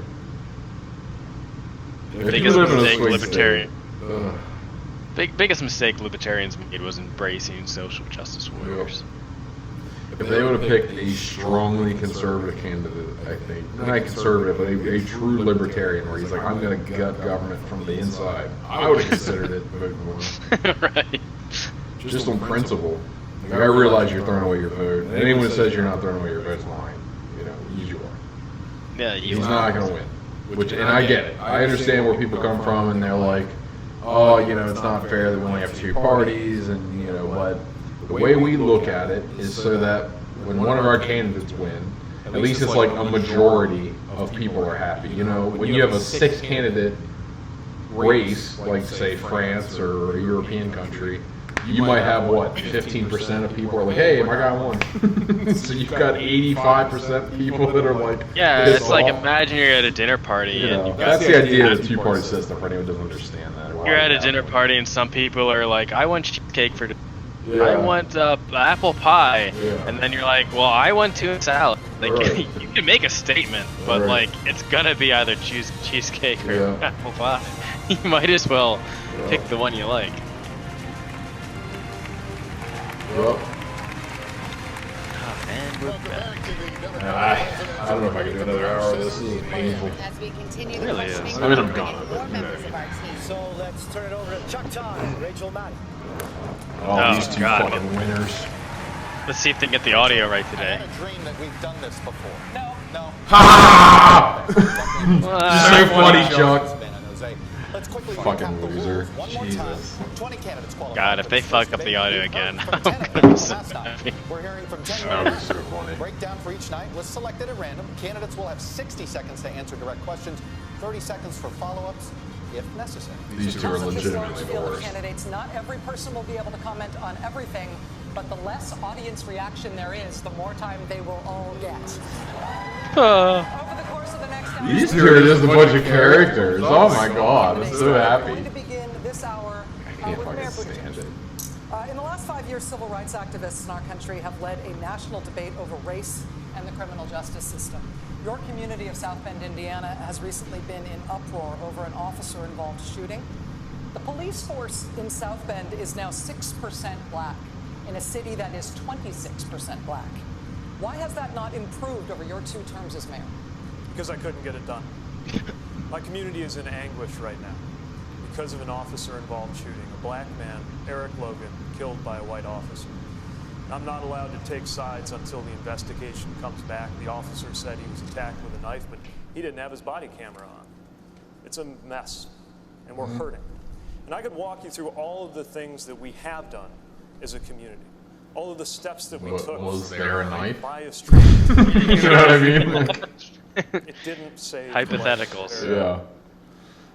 And when I look into his mother's eyes, I have to face the fact that nothing that I say will bring him back. No, don't fucking It's an pander, issue Pete. that Jesus is Christ. facing our community and so many communities around the country. And until we move policing out from the shadow of systemic racism, whatever this particular incident teaches See, us, now this we're one, left with the bigger problem. this is something I can talk about, since obviously I spent 3 years as a cop. I mean, not just from what's happening it's in the past, but from what's happening around the country in the present. It threatens the well-being of every community. And I am determined to bring about a day when a white person driving a vehicle and a black person driving a vehicle, when they see a police officer approaching, feels the exact same thing, a feeling not of fear, but of safety. I am determined to bring that day about. Thank you, Mr. Mayor. Fantastic. So ridiculous. I was actually all on your camp there, Pete, until that. Governor, I'll give you 30 seconds. Nice pander. The question they're asking in South Bend, I think it sees across the country, is why has it taken so long? We had a shooting when I first became mayor 10 years before Ferguson, and the community came together and we created. Hey, I know shootings too. We diversified the police force in 2 years. We actually did de-escalation training. I think the real question that America should be asking is why 5 years after Ferguson, every city doesn't have this level of police accountability. Governor Hickenlooper, thank you. Hickenlooper, they do. Look, we've taken so many steps toward police accountability that the FOP just denounced me for too much accountability. We're obviously not there yet. And I accept responsibility for that because I'm in charge. Policy, you should fire the chief. So under Indiana law, What? we investigate. What the fuck are you talking about? Policy and someone died. All of these issues are extremely important, but there is Oh my God, this there are whole symptoms, guy. and the underlying cause has to do with deep, deep, deep realms of racial injustice, both in our criminal justice system and in our economic system. And the Democratic Here it Party is. should be on Reparations. the side of reparations for slavery for this very reason. I do not believe that the average American is a racist, but the average American If is we just woefully gave undereducated black about the people history free of money, race in the United it would States. end police shootings, Yeah. black I would people. like to speak on the issue of race. Oh, fuck off. Jesus. I can't stand that. I'm as a black. Did I call that as a, no, I said as a gay Just a man. moment. Go for 30 seconds. Okay. Yeah, you did. So, on the issue of race, I couldn't agree more that this is an issue that is still not being talked about truthfully and honestly. There is not a black man I know, be he a relative, a friend, or a coworker, who has not been the subject of some form of profiling or discrimination. Growing up, my sister and I had to deal with the neighbor who told us her parents couldn't play with us because we were black. And I will say also that in this campaign, we've also heard, and I'm going to now direct this at Vice President Biden, I do not believe you are a racist. And I agree with you when you commit yourself to the importance of finding common ground. But I also believe, and it's personal, and I was actually it was hurtful to hear you talk about the reputations of two United States senators who built their reputations and career on the segregation. Welcome to the Democratic Party. Yeah, right. The party of slavery. You mean Democrats? You also worked with them to oppose busing. And, there was a little girl in California who was part of the second class to integrate her public schools. And she was bused to school every day. And that little girl was me. So I will tell you that on this subject, it cannot be an intellectual debate among Democrats. We have to take it seriously. We have to act swiftly. As Attorney General of California, what point I was proud that? To put in place That a didn't even requirement that all my special agents would wear body cameras and keep those cameras on. Senator Harris, thank you. Vice President Biden, you have been invoked. We are going to give you a chance to respond. Shut up, whoever you are. Obviously, Biden would go next. It's getting spicy though, even though they're all full of shit. Position across the board. I did not praise racist. That is not true. Number one. Number two, if we want to have this campaign litigated on who supports civil rights and whether I did or not, I'm happy to do that. I was a public defender. I didn't become a prosecutor. I came out and I left a good law firm to become a public defender when in fact, when in fact my city was in flames because of the assassination of Dr. King. Number one. Number two, as the U.S. as the Vice What number are we on? I worked with a man who you clearly got that one right. Very hard to see to it we dealt with these issues in a major way. The fact is that in terms of busing, the busing, you would have been able to go to school the same exact way because it was a local decision made by your city council. That's fine. That's Why one is of the he things talking I argue about? for, that we should not be, we should be breaking down these lines. But so the bottom line here is, look, I'm old. Everything I've done in my career, I ran because of civil rights. I continue to think we have to make fundamental changes in civil rights. And those civil rights, by the way, include not just only African Americans, but the LGBT community. But what? Vice President Biden, He's like, let's talk about gay people, not black people. Do you agree today that you were wrong to oppose busing in America? Then, do you agree? I did. What is busing exactly? Do you understand that? What I opposed is busing ordered by the Department of Education. That's what I opposed. Well, I there did was not a failure of states to integrate public schools in America. I was part of the second class to integrate Berkeley, California public schools almost 2 decades after Brown v. Board of Education. Because your city council made that decision. It was a local decision. So that's where the federal government must step in. That's why we have the when it comes to the federal government. God, federal government has to police all local decisions, David. Remember that. I think Biden's probably right here. Yeah, I think. But he can't make the good argument. Right, I think she's railroading him, but I think he's right. Also, in politics, I don't follow anything that happened, more than 20 years ago. It doesn't. It doesn't matter. I've also argued very strongly that we, in fact, deal with the notion of denying people access to the ballot box. I agree that everybody, once they, in fact, they should. Anyway, my time's up. Thank you. Why would you stop? Oh my God, dude. You just let him come out. He's trying to be like too respectful. Race or age or sexual orientation. Many Democrats are very excited by the diversity of this field on this stage and on last night's stage. And the there's one black woman. That diversity so diverse. brings to this contest. Diversity, there's a great strength. And she's like, are you telling Democratic voters that diversity shouldn't matter when they make this decision? No, absolutely not. Unlike the Republican Party, we encourage diversity. We believe in diversity. That's true at all. No, you don't. Diversity of thought. In addition to diversity, in terms of having more women, more people from the Joe Biden does look old and weak. We also and sleepy. Else. And that is, we have to ask ourselves a simple question, and that how come today the worker in the middle of our economy is making no more money than he or she made 45 years ago, and that in the last 30 years, the top 1% has seen a $21 trillion increase in their wealth. How are we back here? Yeah, right. Weren't we talking about like China? Stand up to the powerful special interests who have so much power over the economic and political life. Okay, that was a huge gap in my opinion. That doesn't make any. Bernie left off. We've heard a lot of good ideas on this. Every time I see her, I think she's a moderator. I can't. She's got a pen in her hand. I just think she's a moderator. The fact that Washington is run by the special interests. You are never going to solve any of these problems. Are we talking about race or something? The most comprehensive approach that experts agree is the most transformative plan to actually take on political corruption, to get money out of politics through publicly funded elections, to have clean elections. If we do that and get money out of politics, we can guarantee it's not a winning issue. No, like, it's just not. No one cares. Take on income inequality, and we can take on the corporate corruption that runs Washington. The first constitutional amendment to do that was introduced by me when I was a young senator. Thank you, Vice President. We want to shift topics here. Senator Bennett, the next question is for you. Thanks, Biden. On the issue of gridlock. President Obama promised in 2012 that after his re-election, Republicans would want to work with Democrats. Fever would break. That did not happen. Now, Vice President Biden is saying the same thing, that if he is elected in 2020, both parties will want to work together. Yeah, that was should voters believe not that moderate at all. President in 2021, wow, magically disappear.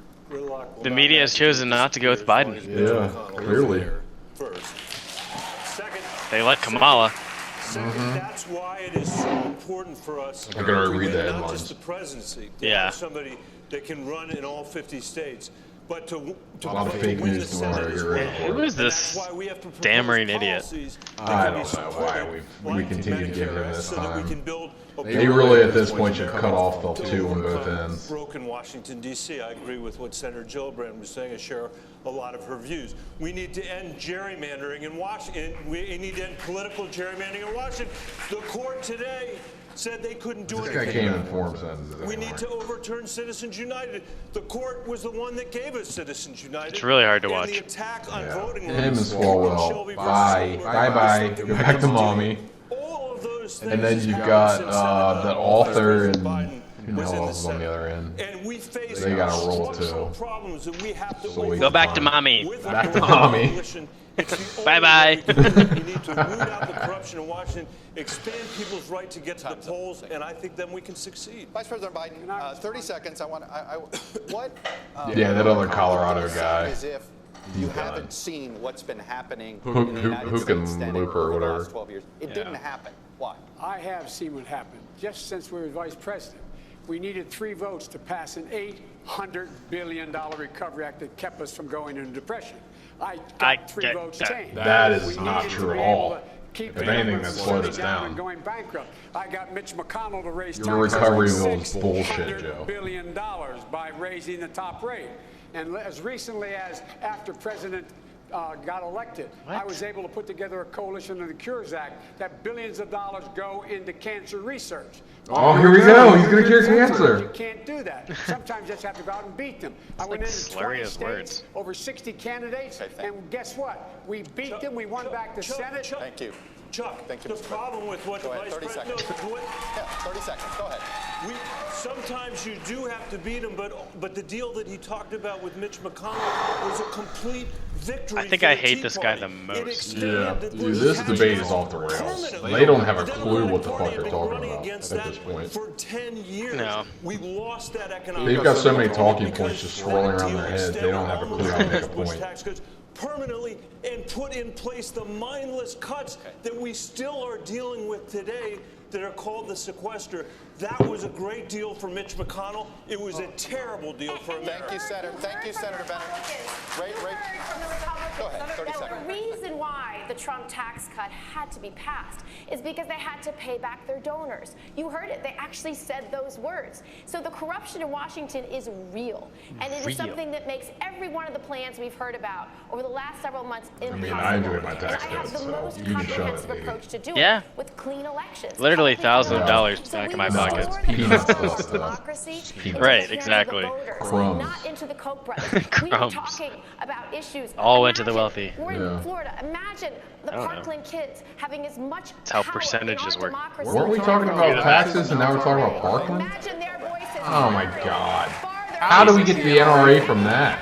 because their voice is needed. Oh, So Kirsten, that was a hell of a it's the stretch. first thing I'm going to do because nothing else is possible, whether it's education or healthcare or ending institutions. I mean, I get you got to do Senators, that I'd like if to that's put a like your different thing, question but to you. Roe Yeah. versus Wade has been the law of the land since 1973.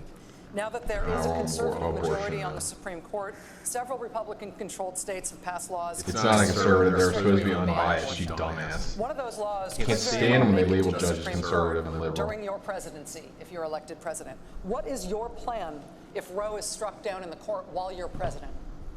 Well, my plan is Yeah, they somebody really who shouldn't do that. believes for a start. But see, you can see how they're still pushing the narrative that Roe versus Wade is like in danger. Is a And it's constitutional not. right. It's shit legislation, sure, but like who Cannot cares? infringe on that right. We will do everything we can to defend our Roe versus Wade. Second of all, let me make a promise here. You ask about litmus test. My litmus test is I will never nominate any justice to the Supreme Court unless that justice is 100% clear he or she will defend Roe v. Wade.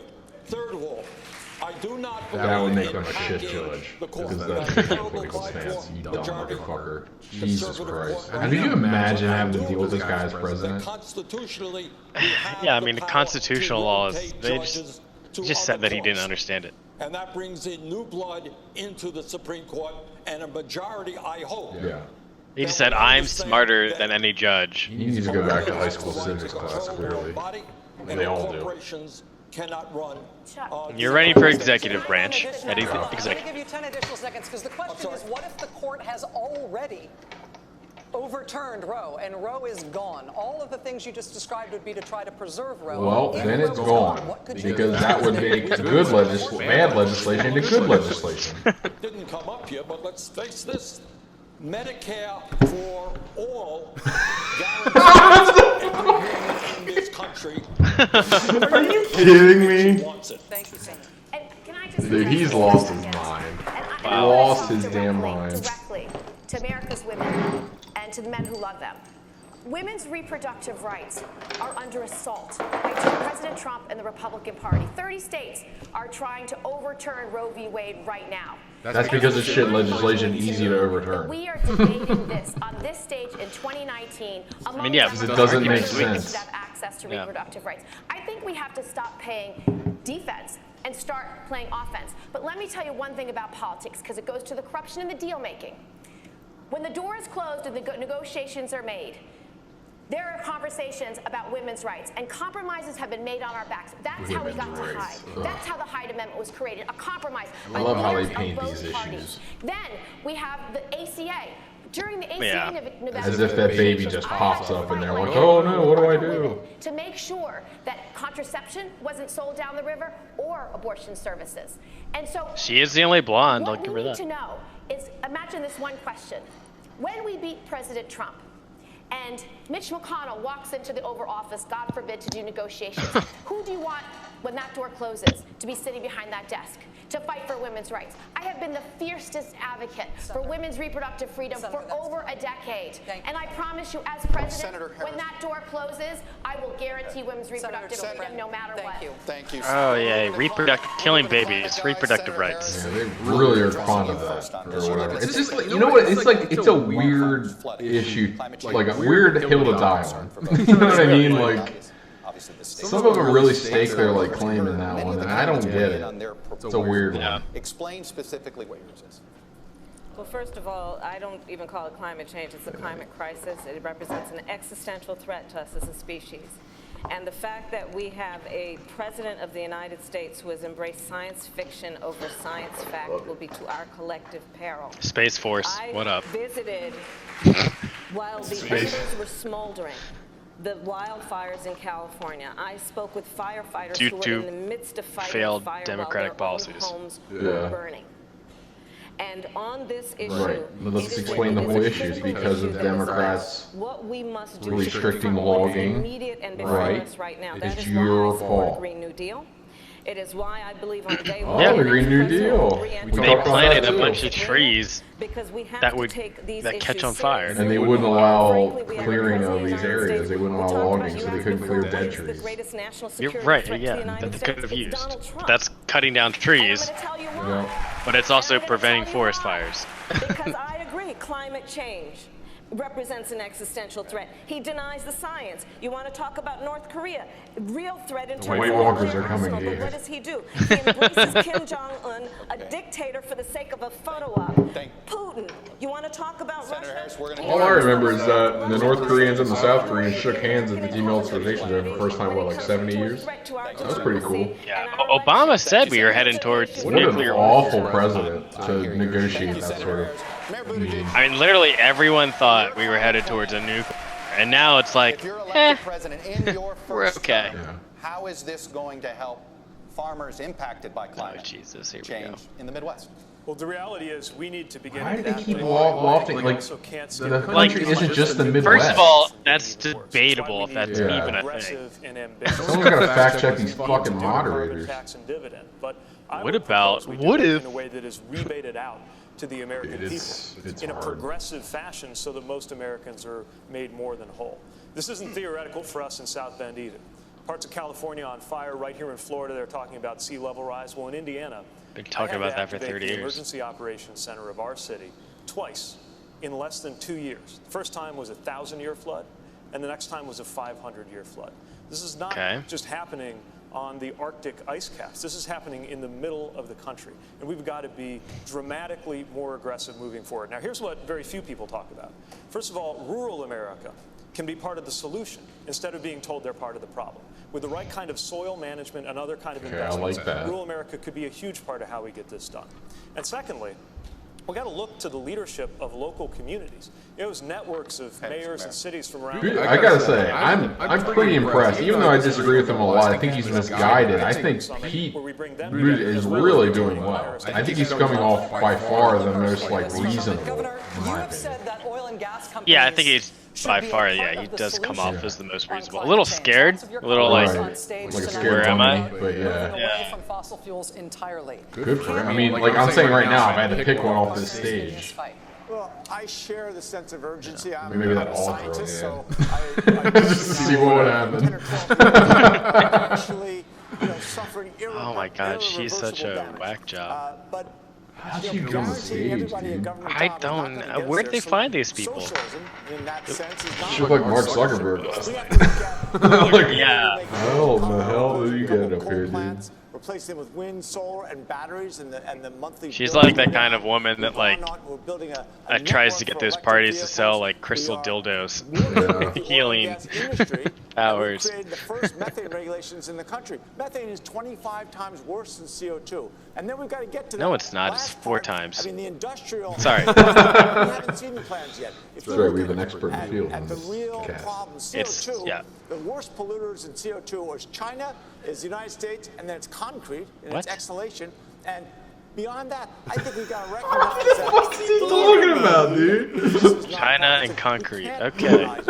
We've got to bring them together to be part of this thing because ultimately. Oh, dude, it's over, Hickenlooper. We have no way of doing this without. You had a strong start, but you have fallen majorly off here. Democrats are arguing robustly among themselves about what's the best way to tackle climate change. But if we're honest, many Republicans, including the president, are still not sure if they believe it is even a serious problem. So, are there significant ways you can cut carbon emissions? Way to pander, you have Rachel. to do it with no support from Congress? The answer is yes. Number one, in our administration, we built the largest wind farm in the world, the largest solar facility in the world. We drove down the price, competitive price of both of those I don't believe We immediately insist that we, in fact, build 500,000 recharging stations throughout the United States. He can't even speak. He looks so old. He's fallen from grace quickly in this debate. He started off strong. He's just like the other guy. $400 million in new science and the Adderall's wearing off. He can't. That's true. Not only he's going to snort another one off the podium here in a second. Create millions of jobs. But I would immediately join the Paris climate accord. I would up the ante in that. Looks confused. Because we make up 15% of the problem. 85%. Yeah, and we've done way more than 15% of the work. China, India, Europe, we're all behind us. Stupid, dude. Oh my God. Senator Sanders, I want to give you 30 seconds to follow up, but I'm going to hold you to 30. Look, the old way. No, you're not. Shut the fuck up, Matt. The scientists tell us we have 12 years before there is irreparable damage to the like anyone listens to you. This is a global issue. What the President of the United States should do is not deny the reality of climate change, but tell the rest of the world that instead of spending $1.5 trillion on weapons of destruction, let us get together for the common enemy, and that is the We're all going to get rid of our nukes, and we're going to sing Kumbaya and solve we're all going to get along. The climate change. Before we leave this topic, here's the solution. Pass the torch. Pass the torch to the generation Oh, that's going to feel the effects. Pass Swalwell, Jesus. Pass the torch to the generation that's inventive enough. Thank you. Before we leave this topic, here's something you They have not gone back to Swalwell at all. They clearly he's done. They hate him. Somebody has a younger body doesn't mean you don't have What? old ideas. What? John Kennedy did not say. Just because you're the younger body doesn't mean you have more ideas. And so we're going to do it, and I think we can all work together. And maybe She thinks she has a young body? Okay. John Kennedy said, by the end of this decade, we are going to put a man on the moon. Because John Kennedy was back in the day when politics included Why are we people, talking about this? and included imagination, and included great I mean, I love Apollo 11 more than anyone, maybe, and I but have had a career. yeah. The Apollo program, all But of I it. have had a career I think it's parsing fascinating. the inspiration and the motivation and the excitement of people. Masses of She people. literally said When we nothing. know that when we Yeah. say we are going to turn from a dirty That's another one of economy to a those. clean economy, Everyone's not we're dumber. gonna have a Crime Green people New Deal, had to we're listen gonna to create it. millions of jobs. We're going to Again. do this within Yeah. the next 12 years because I'm not interested in just winning the next election. We are Thank you, Ms. interested in Williamson. our grandchildren. All right, we got to there. They really should be able to cut their mic. Before we go, I'm going to go down the line here, and I'm asking you, please, for 1 or 2 words only. All right, please.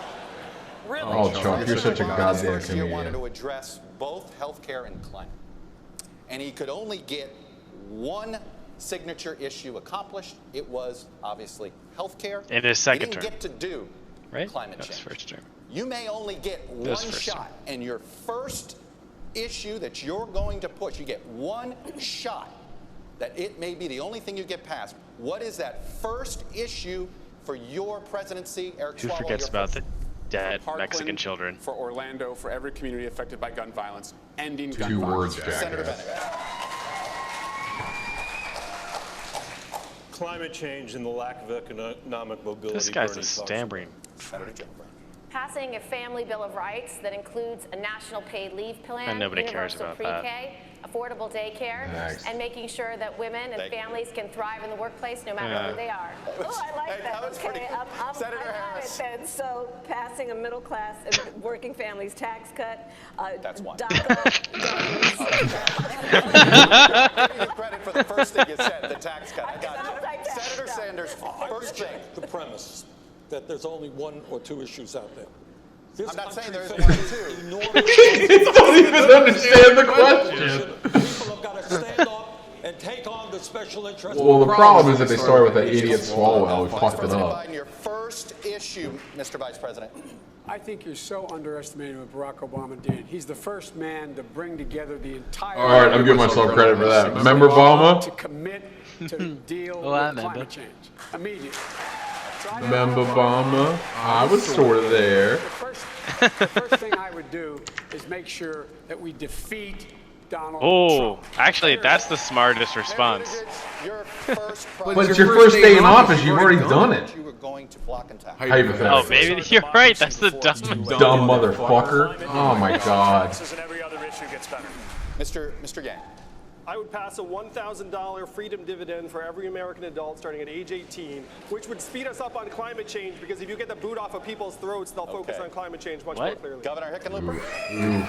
Big I oof. would do a collaborative approach to climate change, and I would pronounce it well before the election to make sure we don't re-elect the worst president in American history. And Ms. Williamson My with the first last call word. is to Prime Minister of New Zealand, who said that her goal is to make New Zealand the place where it's the best place in the world for a child to grow up.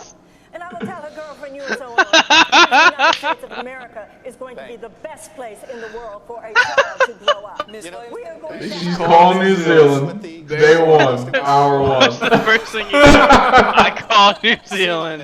I know she's there for the comedy relief at this point. Yeah. Thank you. I love it. All right, let's take another look at our top versus our. Or wait, is I it think done? I need another beer to finish this debate. This Yeah. Is it killing me. I don't know what's next. Okay. So let's go through this again. Okay. Well, you can go and grab your drink real quick. I can do both. All right, so who are now your front runners from this group? Whew. Yeah. Remember, we started. So let's just recap. We started with Kamala- Biden, I would go Kamala, and Kamala? Buttigieg as our front runners. Kamala, Buttigieg, Bernie. Oh, you think Bernie brought it back? Top 3? Who would be the third one? I just don't know who to pick. Well, I'm not saying you have to pick a top 3. I'm just saying who are your front runners. So I'm not saying you have to pick a top 3. I probably wouldn't. I think Kamala and Pete are your clear top. Yeah. Bernie's like. I think Bernie's just. Well, if you like Bernie, he's being Bernie, right? Yeah, so maybe. like.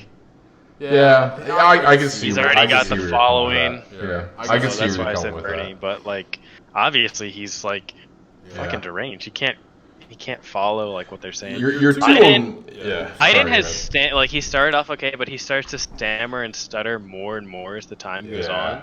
He runs out of gas quick. When you get to a certain age, it's really hard to like old. do these things past 9 o'clock. Yeah. And We've I been mean, up to what, 76 or 75? Bernie is 77 right now. Alexa, how old is Joe Biden? 75. Joe Biden is 76 years old. 76. Joe Biden was born on November Alexa, stop. 19... So yeah, 76. There you go. 76. When he's in office, 77. Out of office. No, he'll be 70. He'll be 78. It's oh my God! Yeah, could be 2 years. Yeah. He could be in his 80s when he gets out of office. Bernie will definitely be in his 80s when he basically goes into office. It's just, I mean, that's a big old, part why I was like in favor of Trump just doing a single term. Yeah, you know? yeah. But I still am, honestly. I mean, I can't wait to watch the show. But I would be fine if he just said, you know what, I'm done. But you know, there's no Republican that could succeed him right now, so I'd rather keep. I don't know who it would be. Well, we'll save that for another day. You know, we can do hypotheticals. I think Kamala and I think Buttigieg. She came out swinging. I thought she'd just play it safe, sit back, and just ride the bump that she's going to get. But no, she's just like, I'm playing for keeps. But the interesting thing is, too, is that they are really different candidates.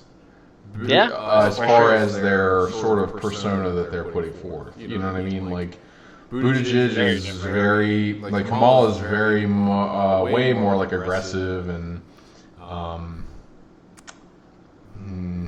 don't know how to describe it. She's I think aggressive is a good way to put it. Buttigieg is more reserved, but he's just like, well, you know, we've got to take care of things. And she really spent a lot of time, like, trying to paint a picture, which I think is...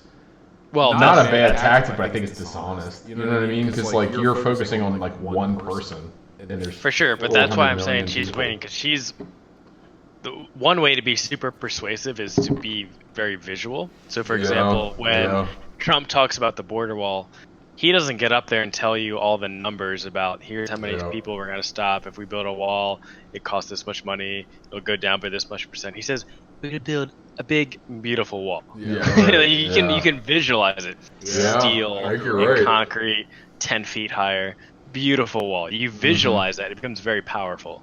So being visual is a strategy, and Kamala is smart to use it. Yeah, I think you're right. I think she is the clear winner here. Like if I had to put like a first, second, and third, I think Kamala is your number one, Buttigieg is your number two. I guess I'd probably still keep Biden at 3 because I think he's had some strong moments. He's definitely tapered as the night went on. Young is the biggest loser. Yeah. Ooh, I thought he'd be the surprise winner, but he has been like he's the done. worst. Way done. They haven't given him any time. No, nothing. Yeah, he hasn't talked about anything besides his like he's a single issue president. This thing's a single issue voter. You can't be a single issue candidate though. And he just like, and he had a chance to jump into other things, and all he talks about is, I'm going to give everybody $1,000 a month. So sorry, not good, not good at all. It looks like we're back. Yeah, here all. Are they done or like what is? Because of the Brady Group, because of Giffords, because of March for Our Lives. But I'm the only candidate on this stage calling for a ban and buyback of every single assault weapon in America. I've seen the plans. It's a losing issue, They would dipshit. all leave 15 million assault weapons in our communities. They wouldn't do a Can I give myself credit for giant douche? I think I got Parkland. Oh, for I'll sure. approach this issue as a prosecutor. I'll approach it as the only person on this stage who has voted and passed background checks, but also as a parent of a generation He said who like, sends our children keep to your school pistols, keep your rifles, where we look at what they're but wearing, so we assault can remember weapons, it in case we we'll have to take those. identify them later. I hope they do a gun buyback so that I can read the definition and take full advantage of it. Trade in a block of wood and a pipe, like on it with some yarn and make $500. That's what people in Australia did. Who loves our children more than we love our guns. Oh, if it's $500, I'm trading in my shotgun. Remember, Swalwell, you're dead, don't trump my rights, ever. in which you said, quote, my own For the record, I don't have a view shotgun. I is lost it in a everything boating being accident. equal, states should make those decisions. Has your thinking It's nice. changed? Yeah, like I think we talked about this yesterday. It's just, where's your shotgun at? Fuck you. That's simple. We have a gun crisis right now. 40,000 people a You guys year are are getting killed. In 1988, That's suicide, Bernie. when it wasn't popular, Yeah. I ran on a platform of banning assault weapons, and in fact lost that race for Congress. I have a D-minus Yeah, voting you record also from spent the your NRA, and I honeymoon believe in the that what we Soviet need is Union. comprehensive Did you enjoy this Kalashnikovs over there? legislation that, among other things, provides. He's such a giant jackass, dude. I can't even believe that he's on this stage. He's probably my least favorite. I believed in 1988, and I Oh, believe yeah. today. Why would you? Well, Swalwell's my Well, I don't have a favorite. I despise him the most. They're all awful. And that they should not be on the streets of America. You would leave. Your plan leaves them on the streets. You leave 15 million on the We streets. banned the sale, and we banned the sale and distribution, and that's what I. That doesn't work, you dumb son of a bitch. Why don't you get that? It's never worked. Jesus, man. Congressman Swalwell, and I will say that there are a lot of great ideas. He's the problem block. is Congress has not had the courage to act, which is why when elected President of the United States, I will give the United States Wow. Congress 100 You're making days her to look pull like the their voice act of reason together, here. bring all these good Yeah. ideas together and put a bill on my desk for signature, and if they do not, And honestly, I will she's take going to be the executive toughest action, for Trump to and I beat. will put in place Yeah, you could be right. the most comprehensive And I called it. background I said I will, check policy we've you know, had. with I you will guys. require I the said it ATF to take the months ago, licenses of right? gun dealers who I said violate Kamala law, Harris and I will be ban by executive order the the nominee. importation of assault She's weapons, on 'cause I'm gonna trajectory tell you, right now. As a prosecutor, I have seen more autopsy photographs than I care to tell you. I have hugged She's more gonna ban him victims before we make him hear, you mothers of dumbass. homicide What are you victims, talking and I have about? attended more police officer funerals. Thank God for It 3D is printed enough. guns, It dude. is Seriously. enough. There have been plenty of good ideas from members of the United States Congress. There's Yeah. been no action. As president, I will take action. Mayor Buttigieg, I want to bring you in on this, sir. Yeah, she's the clear winner Rifles are by a often long shot. shorthanded as military-style weapons. You are the only person on this stage tonight with military experience as a veteran of the Afghanistan war. Will military families, does that inform your thinking on this view? Do you believe that military families or America's veterans will, at large, have a different take on this than the other Americans who we've been talking about and who Congressman Swalwell is appealing to with his buyback program? Yeah, of course, because we trained on some of these kinds of weapons. Look, every part of my life experience informs this. Being the mayor of a city where the worst part of the job is dealing with violence, we lose as many as were lost at Parkland every 2 or 3 years in my city alone. And this is tearing communities apart. If more guns made us safer, we'd be the safest country on earth. It doesn't work that way. And common sense measures like universal background checks can't seem to get delivered by Washington, even when most Republicans, Again, we have universal background checks. weapons of war. Yeah. I can tell you Like, there are weapons false. that have absolutely no place in American cities or neighborhoods in peacetime, ever. Vice President Biden, 30 seconds. Fundamentally disagree. I'm the only person that's beaten the NRA nationally. I'm Have the guy you? that- No, you haven't, you dumb mother. Number one. Number two, we increased that background check when Blah, during the blah, Obama administration. I'm Yeah. also the only You guy clearly that don't so have old. the word. banned, and the number of clips in a gun banned. And so, folks, look.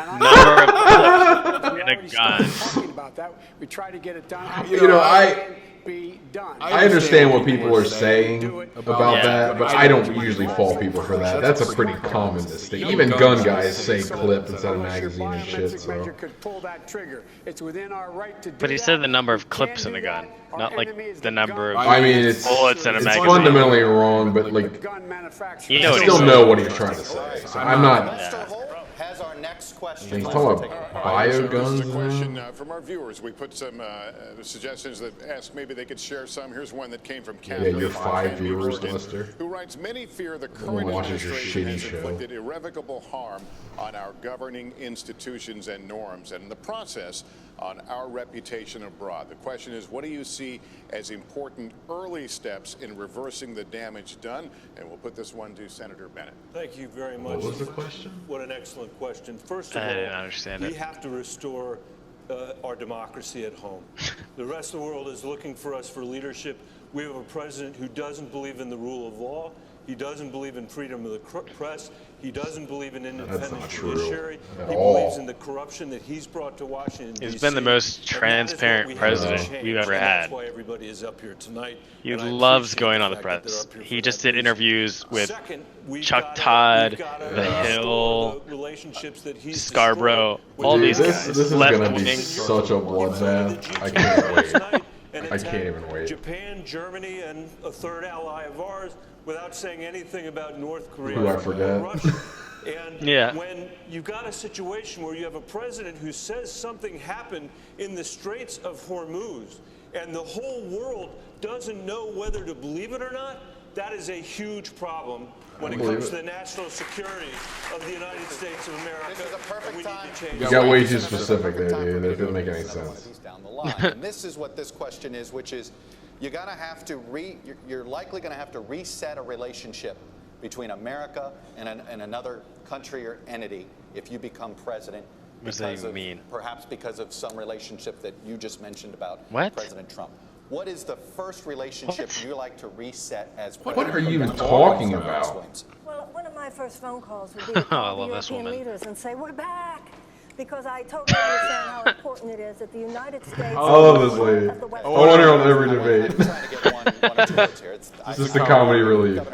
You know, I talk about constant engagement, and I think the first country I would go to, but I understand they've been cheating and... He's like one or two words. Just spit it the fuck out. Deal with public health pandemics. Oh, it's so painful. We've got to have relationships with everyone. Mr. Yang, we're trying to squeeze in a couple more things before we go to another break. Mr. Yang. China, we need to cooperate with them on climate change, AI, and other issues. North Korea. Thank you. We have no idea which of our most important allies he will have pissed off worse between now and then. What we know is that our relationship with That was pretty good. the entire world That was pretty needs good. to change. And it starts with I disagree, but that was good. Okay, Mr. Vice President, I'm trying to be quick. We know NATO will fall apart if he's elected 4 more years as the single most consequential alliance in the United States. Senator Sanders. We don't need them. It's Weak not allies. about country. I think it is rebuilding trust in the United Nations and understand that we can solve conflicts without war, but with diplomacy. United Nations is the worst. All the members of the NATO alliance. Senator President Trump is hell-bent on starting a war with Iran. My first The act will be to guy engage who Iran to pulled out of stabilize the war. Middle East and make sure we do not start an unwanted, He's the one who literally just didn't start the war that he could have started. Every Latin American Did you country forget? that's willing to have a conversation about how to deal with the He had a refugee Cassius crisis. bell to start the Our war, first and act he in foreign didn't. policy, we're breaking up with Russia and making up with NATO. Thank you all. Thank you. Oh, whoa! You're so smart. You have made Oh, your decades of God. experience in foreign That policy son of a bitch is in the a next pillar of debate. your I campaign. don't think I can watch The it. time came to say yes or no on one of the most consequential foreign policy decisions of the last century. You voted for the Iraq War. You have since said you regret that vote. But why should voters trust your judgment when it comes to making a decision about taking the country to war the next time? Because once Bush abused that power, Ouch. got elected after that, I made sure the president turned to me and said, Joe, get our combat troops out of Iraq. I was responsible for getting We're still 150,000 there. combat troops out of Iraq, and my son was one of them.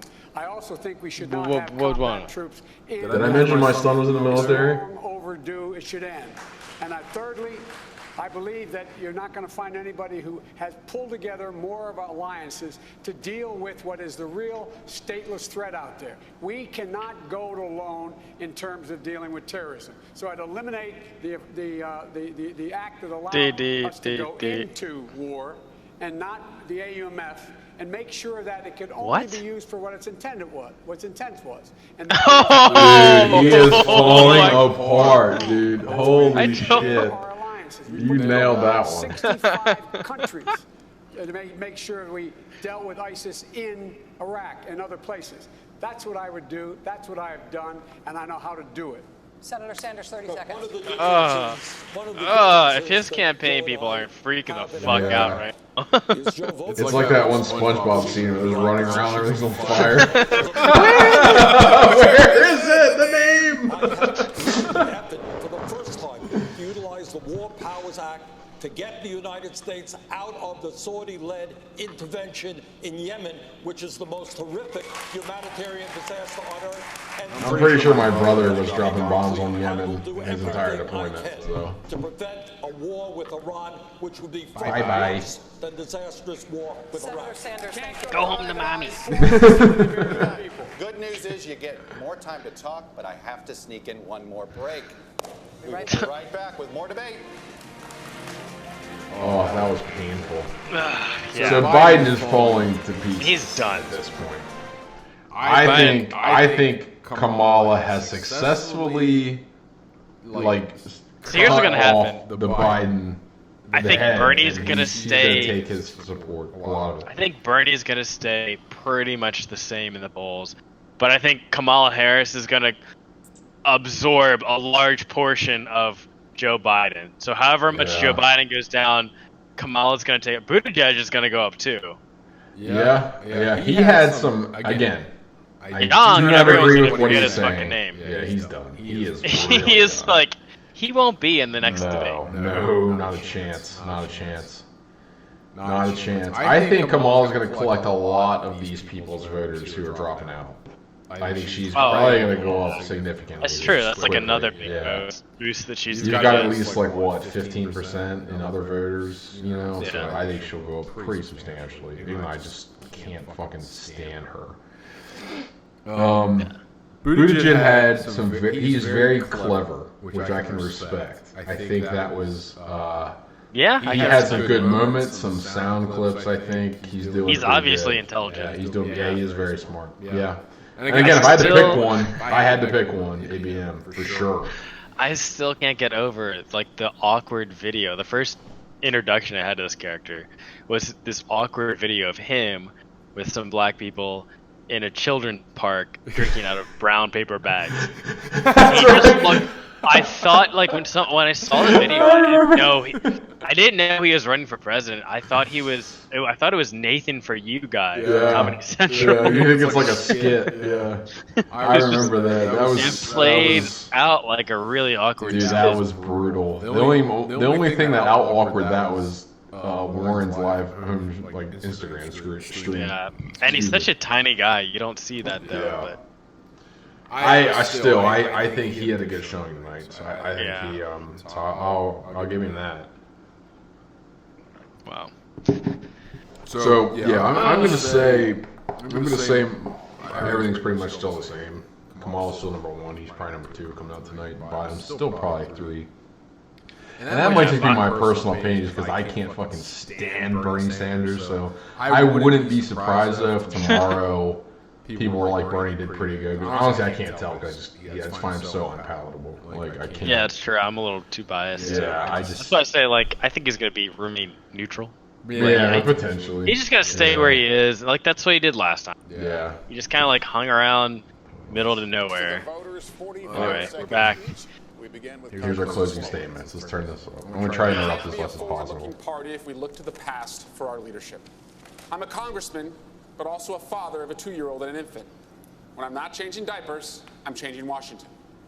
Most of the time, the diapers smell better. I went to Congress at 31, and I found a Washington that doesn't work for people like you and me. It's made of the rich and the disconnected. I was the first in my family to go to college and have student loan debt. And so I have led the effort to elect the next generation of members of Congress. And we have a moment to seize. This is a can-do generation.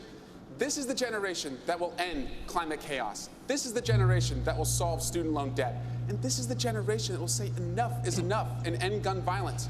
This generation demands bold solutions. That's why I'm running for president. Congressman, thank you. I'm sorry we haven't talked more tonight about how we're going to beat Donald Trump. I have an idea about Donald Trump. Donald Trump is not going to be beaten just by insider politics talk. He's not going to be beaten just by somebody who has plans. He's going to be beaten by somebody who has an idea what this man has done. This man has reached into the psyche of the American people, and he has harnessed fear for political purposes.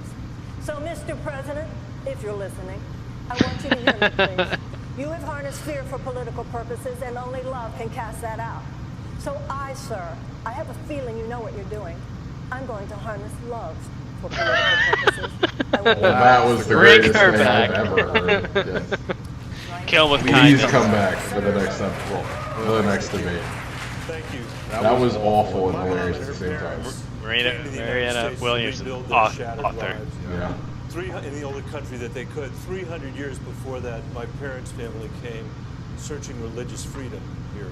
Nobody has stammered more than this one guy. Generation to do better than the next is now severely at risk in the United States, especially among children living in poverty like the ones I used to work for in the Denver public schools.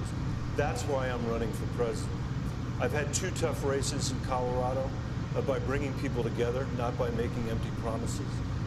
And I believe we need to build a broad coalition of Americans to beat Donald Trump, end the corruption in Washington, and build a new era of American democracy and American opportunity.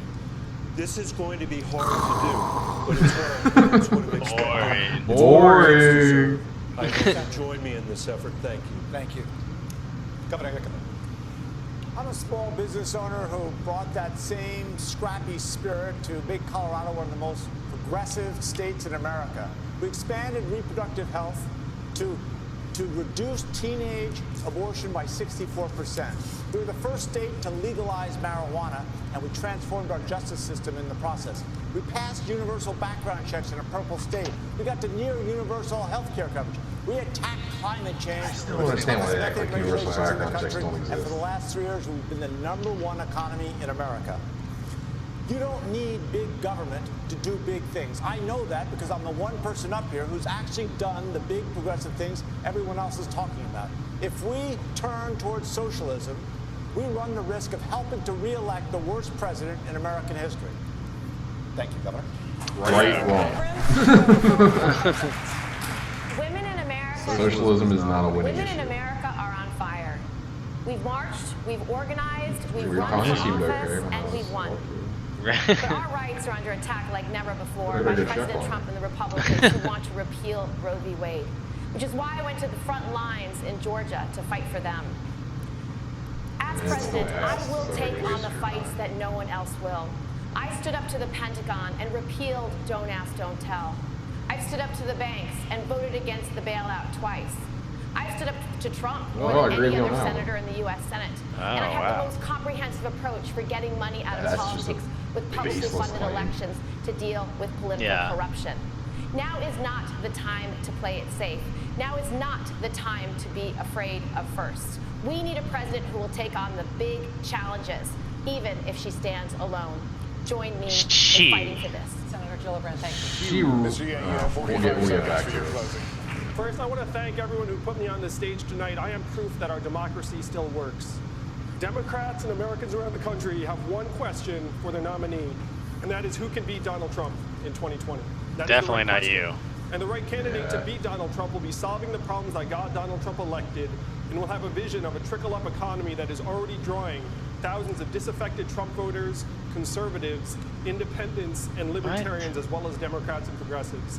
I am that candidate. I can build a much broader coalition to beat Donald Trump.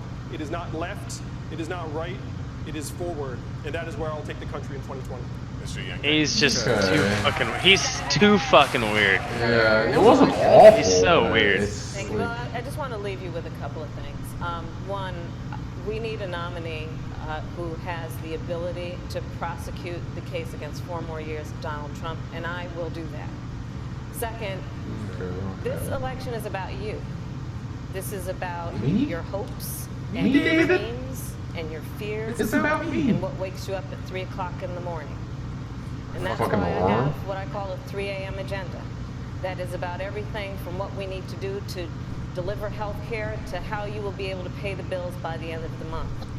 And when I think about what our country needs, I promise you, I will be prosecute Donald Trump for 4 years. A sense of dignity. Doesn't make any sense. That was the warrior metaphor. Speaking the truth and giving the American family all that they need to get through the end of the month in a way that allows them to prosper. So I hope to earn your support. Please join us at KamalaHarris.org. Senator, thank you. Mayor Buttigieg. 45 seconds. Infowars.com. Like someone's gonna go type in KamalaHarris.org, not type in Kamala Harris. Of writing a letter to my family, putting it in an envelope marked just in case, and leaving it where they would know where to find it in case I didn't come back from Afghanistan. I have the experience of being in a marriage that exists by the grace of a single vote on the U.S. Supreme Court. I have the experience of guiding a community where the per capita income was below $20,000. He really didn't play the gay card, which I respect immensely. Like he hinted at it, but he didn't play it, and I like that. How the next 30 or 40 go. Yeah. And when I get to the current age of the current president in the year 2055, I want to be able to look back on these years and say my generation delivered climate solutions, racial equality, and an end. He to may actually be a Help huge me contender. deliver that new generation to Washington before it's too late. Thank you.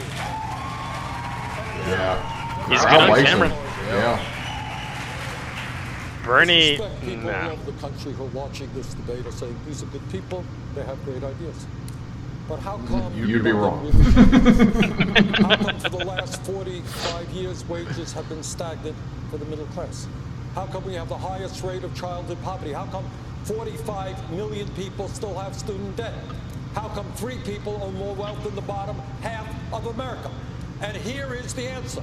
Nothing will change. Some people have good ideas, some We don't. have the guts to take on Wall Street, the insurance industry, Wall the Street. pharmaceutical industry, the military-industrial complex, and the fossil fuel industry. If we don't have the guts to take them on, we'll continue to have plans, we'll continue to have talk, and the rich will get richer, and everybody else will be struggling. Thank you, Senator. More Bernie. We'll hear from Vice President Biden. Sir, you have 45 seconds. He's not vice president anymore. He's senator. I'm ready to lead this country because I think it's important. I think you still refer to them as that. This president Really? has ripped it out. Even after they It's the only leave. president in our history who has equated racist and white supremacists with What? ordinary and decent people. Come He's the on. only president who has engaged and embraced dictators and thumbed their nose at our allies. What? I'm secondly running for president because I think we have to This is restore straight up the lies, backbone of dude. America, the poor and hardworking middle-class people. You can't do that without replacing them with the dignity they once had. Lastly, we got to unite the United States of America as much as anybody says we can. If we do, there's not a single thing the American people can't do. This is the United States of America. We can do anything if we're together. So God bless you all and may God protect our troops. I don't even. Here's a Psycho clapping on the. Here's a tweet from Scott Adams. Harris big winner, Biden big loser. Bernie broke even. Young failed to make a mark. Buttigieg looked the smartest but not ready. Others not so relevant. I agree with that completely. Yeah, I could see them making the argument that Buttigieg is too young. I could see them making that. Say it again for me. All right, so let me read it says, Harris big winner, Biden Yeah. big loser, Yeah. Bernie breaks even, Young Yeah. failed to make a mark, Buttigieg looked the smartest but not ready. Yeah. I think that's I think that's very pretty succinct. astute. I don't think Biden was a big loser. He was a big loser simply because he had the most lose. He had the most to lose. He had I the think most he did to lose something. Yeah. So like he didn't do as badly as that loser from Colorado or wherever the fuck, right? He didn't do as bad as that guy, but because he was the front runner and he didn't act like a front runner. Yeah. See, I think you can pretty safely cut those two on the end on both sides out. Like we really have to talk about them. Even, I mean, they were awful. They were awful. Yeah. So author, she wrote a book, I think. There's two Colorado guys and then Swalwell, who keeps beating this gun buyback drum, which is just, it's a losing issue. There's literally no one that's going to do that unless you put a retarded price on these AR-15s. You know what I mean? Like unless you're like 10,000 for a rifle, and then I'd be like, oh shit, maybe. Yeah. I hope she wrote a book on how not to win a debate. Yeah. Wow, that was bad, dude. Yeah. I mean, we'll just. Yeah, it was rough. God bless her. So let's go through them again. You want to go through our statements? Oh yeah, I didn't write them down. Did you? Yeah, I did. Okay. Sweet. My first one, Bernie's going to pick a fight with Biden very early to set the tone. It might be super awkward, uncalled for. I probably wouldn't say that. I don't think Bernie really went on the offensive. He just kept doing more Bernie, which I think is why he just sort of evened out. Yeah, I thought he would have done that. Yeah, I think he maybe missed that mark. I think he should have done that. Yeah. I said Joe is going to avoid saying anything concrete about his platform and just literally for his debate around Remember Obama. I was sort of there. I think I got that at least 50%. I think he maybe said some more concrete things about it, but he also really was like, I remember Obama. It was awful, but yeah. I'd give it to you 100% because he didn't present no, he presented some new ideas. New to him. Maybe on climate change. Yeah, new to but him. Nothing concrete though. He was like 75% fix Obamacare. Which is a weird one. I feel like Obamacare is a bad taste in a lot of people's mouths. I think because it was such a tremendous failure. I don't know why he's branding himself with Obamacare. I find that odd. I'm not sure why he's doing that. You can't have been the person who pushed Obamacare through and then not support it. Yeah.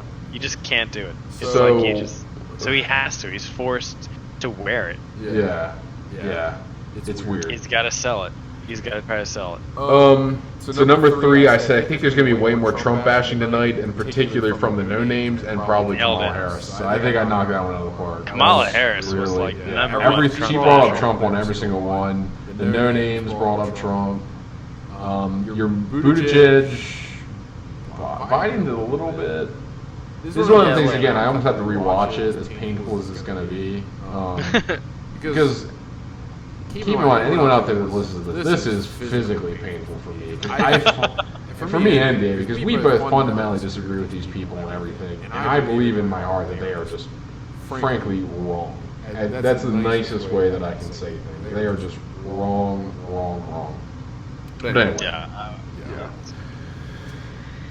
It's one thing to disagree on, policies and things like that. And another to okay, let's take stock. How is the economy? How are we doing internationally? Look at the big picture. And I think I don't know. It's like every day the sky's a little bluer. Things are doing really well. Things are going well right now, and they're having a problem with that because I like America first. Why is that controversial? Yeah. I think all America. But I'm saying for 80% of Americans, they agree with you, and I think Democrats are missing the mark on that big time, big time. They are way the left. It's a race to be the most progressive, and I think that's missing the mark big time, in my opinion. And I've said this before. It's become the party of intersectionality, and Kamala Harris is the intersection, the queen of it. That's right. She's black woman. I don't know. Absolutely. But she's, let's just put all these little tiny groups who we think are marginalized and form a coalition. Yeah, I gotta say, even thinking back, again, I don't feel like I need to keep saying this, but I can't stand anything she says. I think she's completely wrong. But she became a much more valid candidate to me. Oh yeah. Today. I mean, saying she did well is not an endorsement of ideals, but you can objectively say, how did she play the game tonight? She played it well, very well. Yeah, she hit a home run. Mm-hmm. Absolutely. She did so much better than I thought she would. I said, just play it safe, she'll be fine. Yeah. Knocked it out of the park. No, so she came out swinging. She took credit where credit to Trump, swings at Biden, everyone. She had a very, probably a more clear vision than some of the other candidates. She knew how to talk, and she was very, very visual. Yeah. I think that's what hit a lot of, or I think she learned some lessons from last night. I think it's pretty clear. Anyway, sorry, let's keep going here. So I'm going to do my giant douche, my turd sandwich, my biggest loser, my biggest winner. Giant douche, I said, was Eric Swalwell. Couldn't have got that more on the button. So that guy is a fucking, go back to California and please go to Canada after Trump wins again. Yeah, that guy was hard to watch. Really hard to watch. My third sandwich was Pete Buttigieg. I was very wrong. I think you failed. Yeah, you failed. Way wrong on that one. I completely underestimated Pete. He did well. Very impressed with him tonight. I think, again, if I had to pick somebody off this stage and the previous stage, it'd be that guy. If I had to pick somebody, 100%. Right. I think he did really well. Came off as extremely rational, kind of clever. I respect like a clever quip here and there, and I think he really nailed it there. Biggest loser, Bernie Sanders. I don't think so. I think Bernie's going to kind of hold steady, hold the course. I think our biggest loser, again, this is cutting out those 4 on the edge, the 2 on each edge.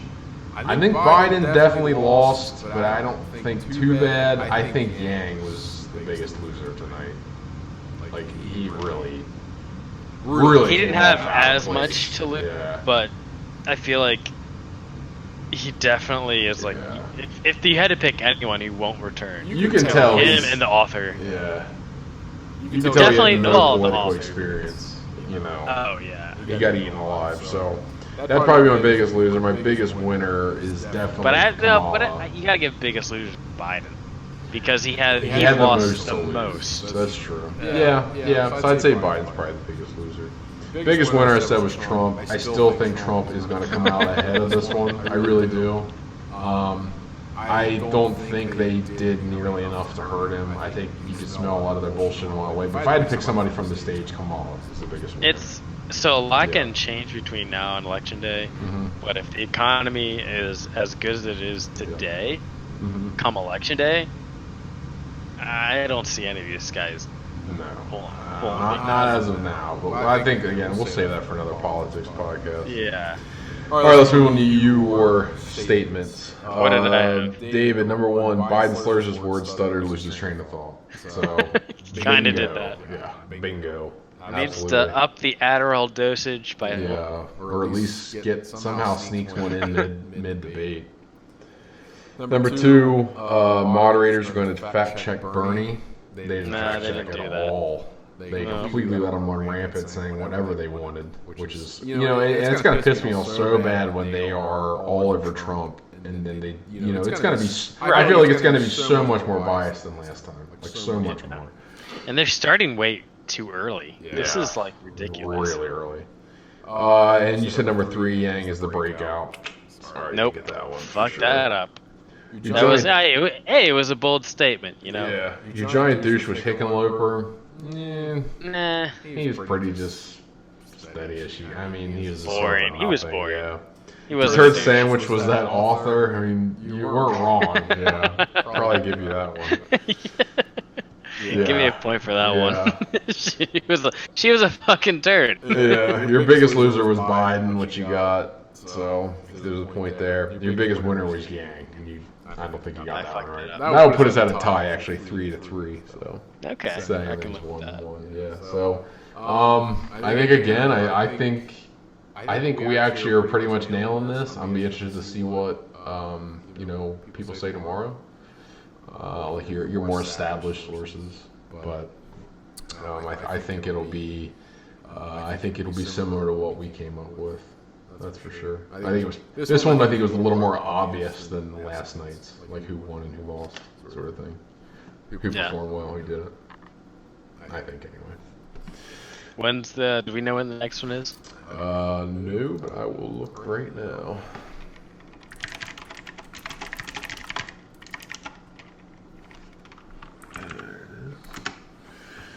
The next one. Here's a Politico article. Hopefully that has all the debates.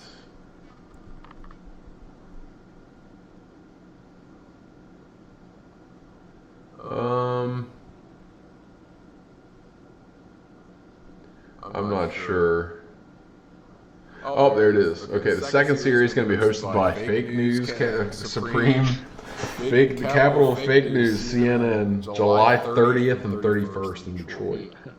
I hear they're very fake news. Yes, the fakest.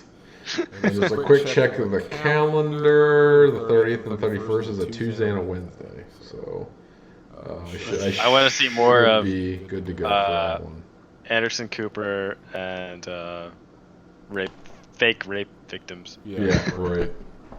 That was. I think that might be one of our podcast topics. Yeah, we can do that.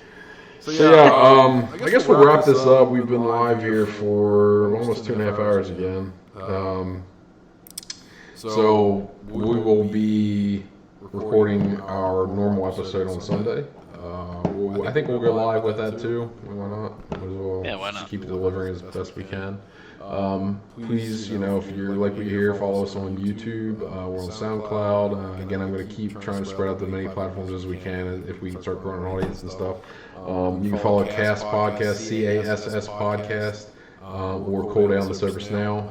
We should have the whole crew back this Sunday for our third normal episode, or our 5th episode total.